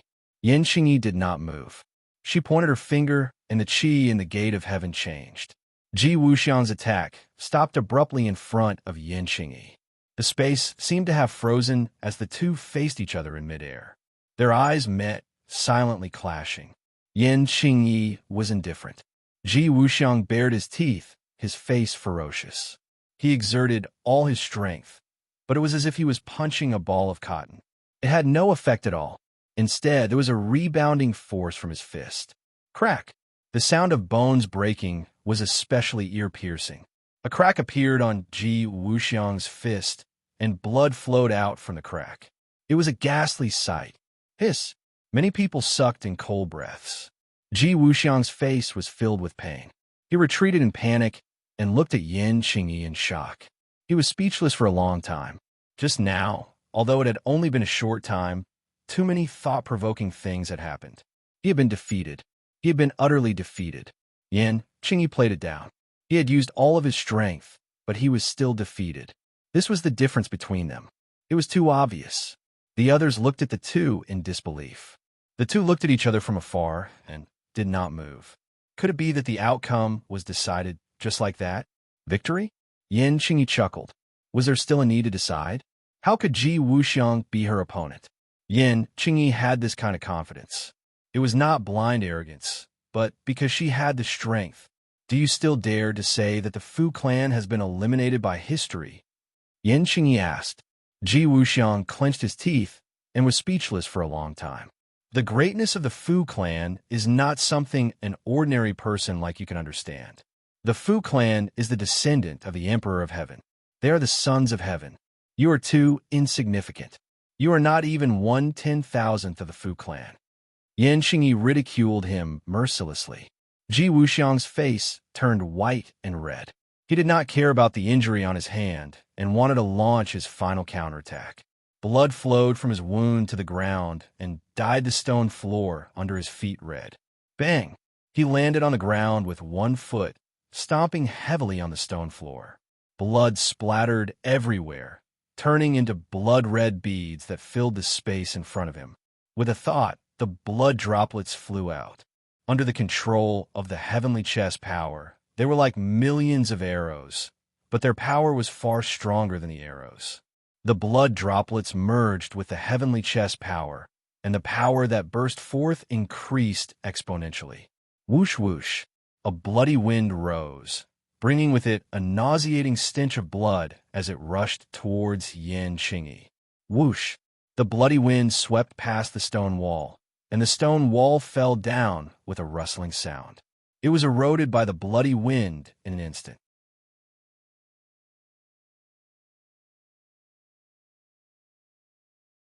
This is Mystic Maiden of the Nine Heavens, and the others widened their eyes. Ji Wuxiang's attack this time could be said to be monstrous. If it were them, perhaps only the Mystic Maiden of the Nine Heavens at her peak would be able to withstand it. Immediately, Empyrean Fairy understood the source of all this. It was the heavenly chess.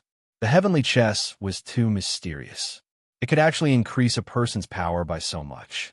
However, Empyrean Fairy had absolute confidence in Yin Qingyi. She recognized Yin Qingyi. Or rather, she recognized who the current Yin Qingyi was. Yin Qingyi was, of course, not Yin Qingyi herself. It was someone else. Fuxi. This name was obvious. The ancestor of the Fu clan, the famous Emperor of Heaven. A strand of Fuxi's soul had attached itself to Yin Qingyi's body. That was why she could unleash such great power. Of course, as the Emperor of Heaven, Fuxi's power was far greater than that. However, Empyrean Fairy couldn't understand why her father would attach himself to Yin Qingyi. Could it be that she had something special about her? Also, other than leaving behind the gate of heaven, there was also a strand of his soul in the gate of heaven. When she first woke up, she didn't realize this and left the gate of heaven, missing the opportunity to meet her father. Empyrean Fairy was filled with regret. She looked at Yin Qingyi with tears in her eyes. Good luck. Empyrean Fairy silently cheered for Yin Qingyi. The masked men all cheered, sweeping away their previous depression. Just now, when Ji Wuxiang was injured, these people felt as if they had experienced it themselves. It was as if there was a huge rock pressing down on their hearts. They all became silent. Now, it was as if they had won a battle. They looked at Ji Wuxiang with burning eyes. She'll be fine, right? Yin Luyun angrily asked, but also seemed to be comforting himself. Yin Qingyi was his aunt. They were connected by blood. Although he didn't understand how she suddenly became so strong, but seeing Ji Wuxiang's powerful attack, he couldn't help but worry for her.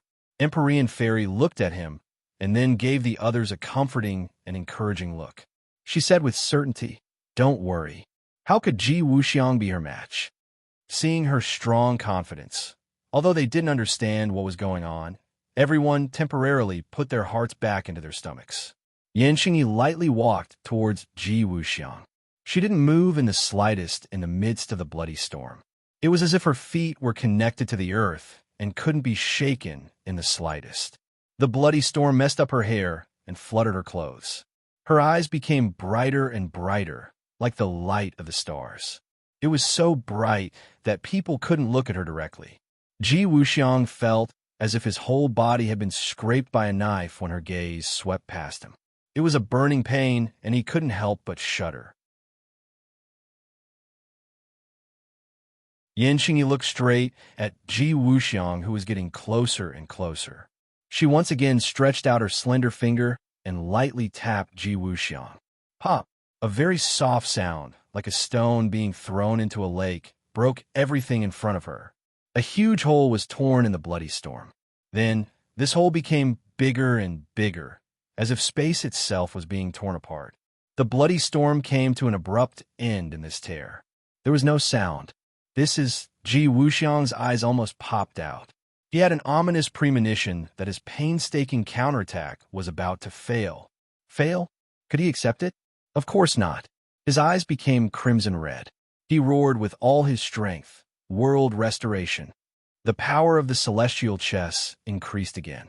The wind and clouds in the divine gate changed. The bloody storm came again. The others were affected. They also looked like they were facing the Grim Reaper. Their faces turned pale, and they resisted with difficulty. Bang! Bang! Bang! A few masked men flew up like birds with broken wings. They hit the wall hard.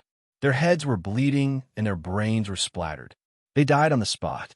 The Empyrean Fairy took out the mountain river map to protect her companions so that they wouldn't follow in the masked men's footsteps.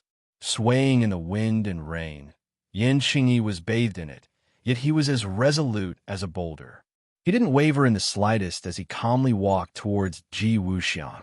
At such a close distance, they could even hear each other's breathing. "Who are you? How can you resist the celestial chess?" Ji Wuxiang swallowed his saliva and asked, "Is this the celestial chess?" "It's just SOSO," Yin Qingyi said calmly. "Just SOSO." These 4 words were like a clap of thunder exploding on Ji Wuxiang's head. He swayed and almost fell down. He summed up the efforts of the ancients and spent most of his life to create the celestial chess.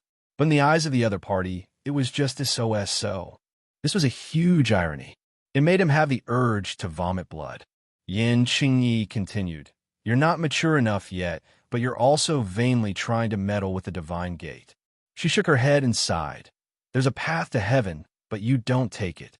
There's only one path to hell." What was this path? Even an idiot could guess. Ji Wuxiang's heart trembled. He immediately realized that something was wrong. Die. Yin Qingyi spat out this word. The wind and clouds changed color. Ji Wuxiang immediately realized that he was sucked into a huge whirlpool. This whirlpool seemed to be bottomless. It was going to swallow him up completely. He hurriedly activated his power and communicated with the celestial chess. But this time, he realized the limitations of the celestial chess. This was not the capital. The celestial chess Real use was limited. It was effective against many people, but in front of Yin Qingyi, it lost some of its power. He flew up. He was like a leaf spinning in a whirlpool, drifting around randomly. "Ah!" The masked man cried out in surprise. The cheers from before had long disappeared. He looked at Ji Wuxiang, who was flying in the air in a panic. Ji Wuxiang had never been in such a sorry state in his life, especially in front of his subordinates. He wanted to find a hole to hide in. He had to fight back. Otherwise, it would be like what Yin Qingyi said. He would die without a doubt. He wouldn't even have the chance to hide in a hole. "Get out of the divine gate," Yin Qingyi suddenly said. As soon as she finished speaking, a gust of wind swept up in the divine gate and flew out of the divine gate. The other masked men wailed. Together with Ji Wuxiang, they were swept out of the divine gate by the gust of wind and completely disappeared. The divine gate regained its peace. There was no longer any threat. However, everyone's hearts didn't return to their stomachs. Instead, they stared at Yin Qingyi with burning eyes. All of this was too mysterious. Everyone was curious. Why did Yin Qingyi become like this? From the beginning to the end, Yin Qingyi was very calm. She looked in the direction of the divine gate's entrance and sighed deeply. The celestial chess is indeed extraordinary. The others didn't understand. She clearly didn't care about the celestial chess at all before. Why did she care so much about it now? The Empyrean fairy understood her father very well. She asked telepathically, "Could it be that you also don't have a way to completely resist the celestial chess?" Yin Qingyi turned around. She swallowed the words that were about to come out of her mouth. The expression in her eyes changed drastically. She stared at the Empyrean fairy with burning eyes. A huge fluctuation appeared in her eyes. She was no longer as calm as before. The Empyrean fairy also fell into silence. She and Yin Qingyi looked at each other in the eyes. Too many things were conveyed through their eyes. The others looked at the two people in surprise. They muttered in their hearts. Yin Qingyi kept saying that she was from the Fu clan. Isn't she from the Yin family? How did she get involved with the Fu clan? Also, the Empyrean fairy's real name was Fu Yao. She was also from the Fu clan. What was her relationship with Yin Qingyi? Judging from the two people's reactions, there were probably too many unknown things that were worth thinking about. The two people were like two magnets. The Empyrean fairy walked step by step towards Yin Qingyi. Yin Qingyi also looked at her and approached her. The others suppressed their curiosity and questions. They stared at the scene with their eyes wide open. They didn't know what would happen next.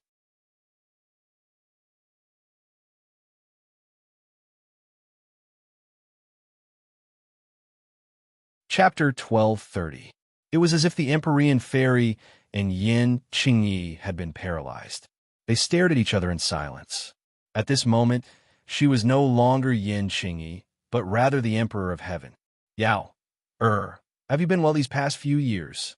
The Emperor of Heaven asked. Yao. This name caused everyone's hearts to tremble. Who had the qualifications to call the Empyrean fairy this way? Even if Tang Zheng had a close relationship with her, he definitely wouldn't call her that. "Father," the Empyrean fairy emotionally shouted, two streams of hot tears flowing from her eyes. Yao. The Emperor of Heaven also became emotional. The two threw themselves together and tightly hugged each other. The Emperor of Heaven's eyes also flashed with tears. What was going on? How did Yin Qingyi become the Empyrean fairy's father. Everyone else's jaws dropped to the ground. Their brains lost the ability to think as they stared blankly at this scene. The Empyrean fairy laid in the Emperor of Heaven's embrace. She raised her head and asked with tears in her eyes, "Father, Yaoer missed you so much." The Emperor of Heaven gently stroked her hair and kindly said, "Father also missed you. It's been a few years, but Father has finally seen you again. Father, when I first woke up, why didn't you come out to see me? That way we could have met several thousand years ago. Do you know how much I missed you these past few years?" The Empyrean fairy returned to her daughter's appearance. She was as cute as a little girl. "Father is only a strand of soul. I slept for several thousand years and was awakened by this battle. Then, I possessed this little girl's body to help you repel the enemy," the Emperor of Heaven said. Everyone suddenly understood. No wonder Yin Qingyi suddenly became so powerful. It was because she was possessed by the Emperor of Heaven's soul. This little girl's talent is extremely high. If I hadn't met her, I wouldn't have been able to help you. Is that so? The Empyrean fairy had heard about Yin Qingyi from Tang Zheng and knew a thing or two about her. She said, "She knows the art of prophecy. Moreover, according to her, there was something that led her here this time. That's why she decided to travel with us, even though she's powerless." Prophecy? She's so young, yet she knows prophecy? The Emperor of Heaven was surprised. The Empyrean fairy was well aware of how bizarre and miraculous this was. She said in agreement, yes, she seemed to have comprehended the great Tao of heaven and earth, and then learned the art of prophecy. Is that so? So that's how it is. The Emperor of Heaven seemed to be deep in thought. The Empyrean fairy didn't see the contemplative look in her father's eyes. Instead, she asked excitedly, "Father, since your soul is still here, then you can be reborn." Of course. The Empyrean fairy was wild with joy. She almost jumped up and hugged Yin Qingyi tightly. She didn't want to let go.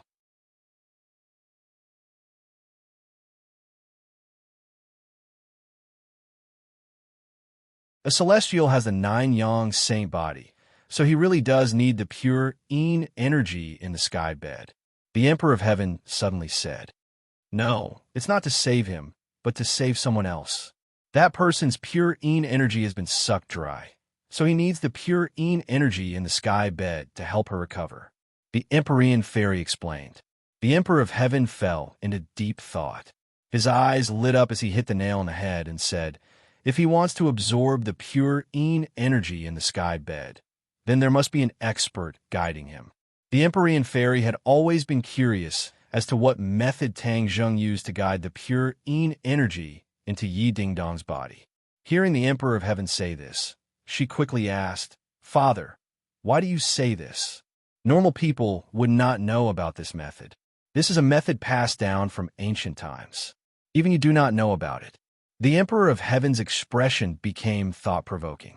This was because he knew that only by using the power of Yin and Yang would he be able to freely circulate the pure Yin energy and absorb it into his body.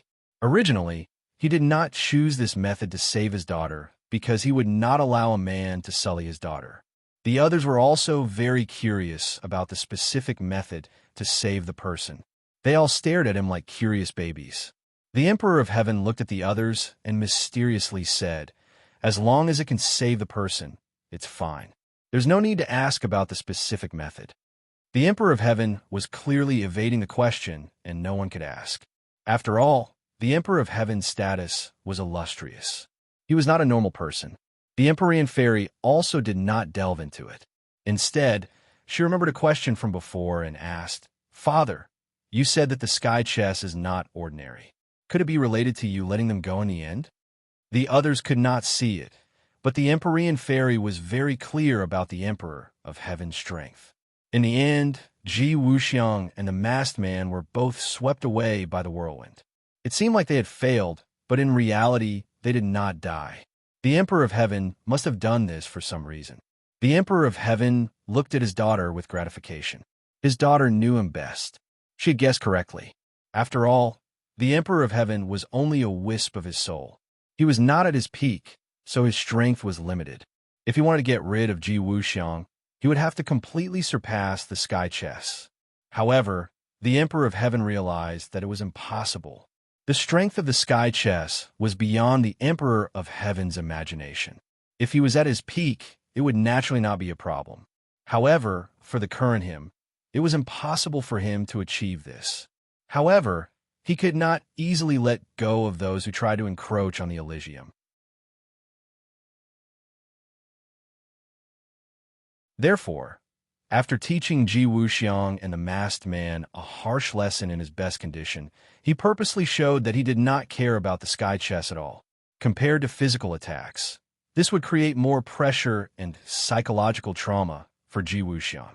The Emperor of Heaven had lived for so many years. How intelligent and insightful was he? With a single glance, he could see the position of the sky chess in Ji Wuxiang's heart. He purposely said, "It's just SOSO," in order to completely destroy his will.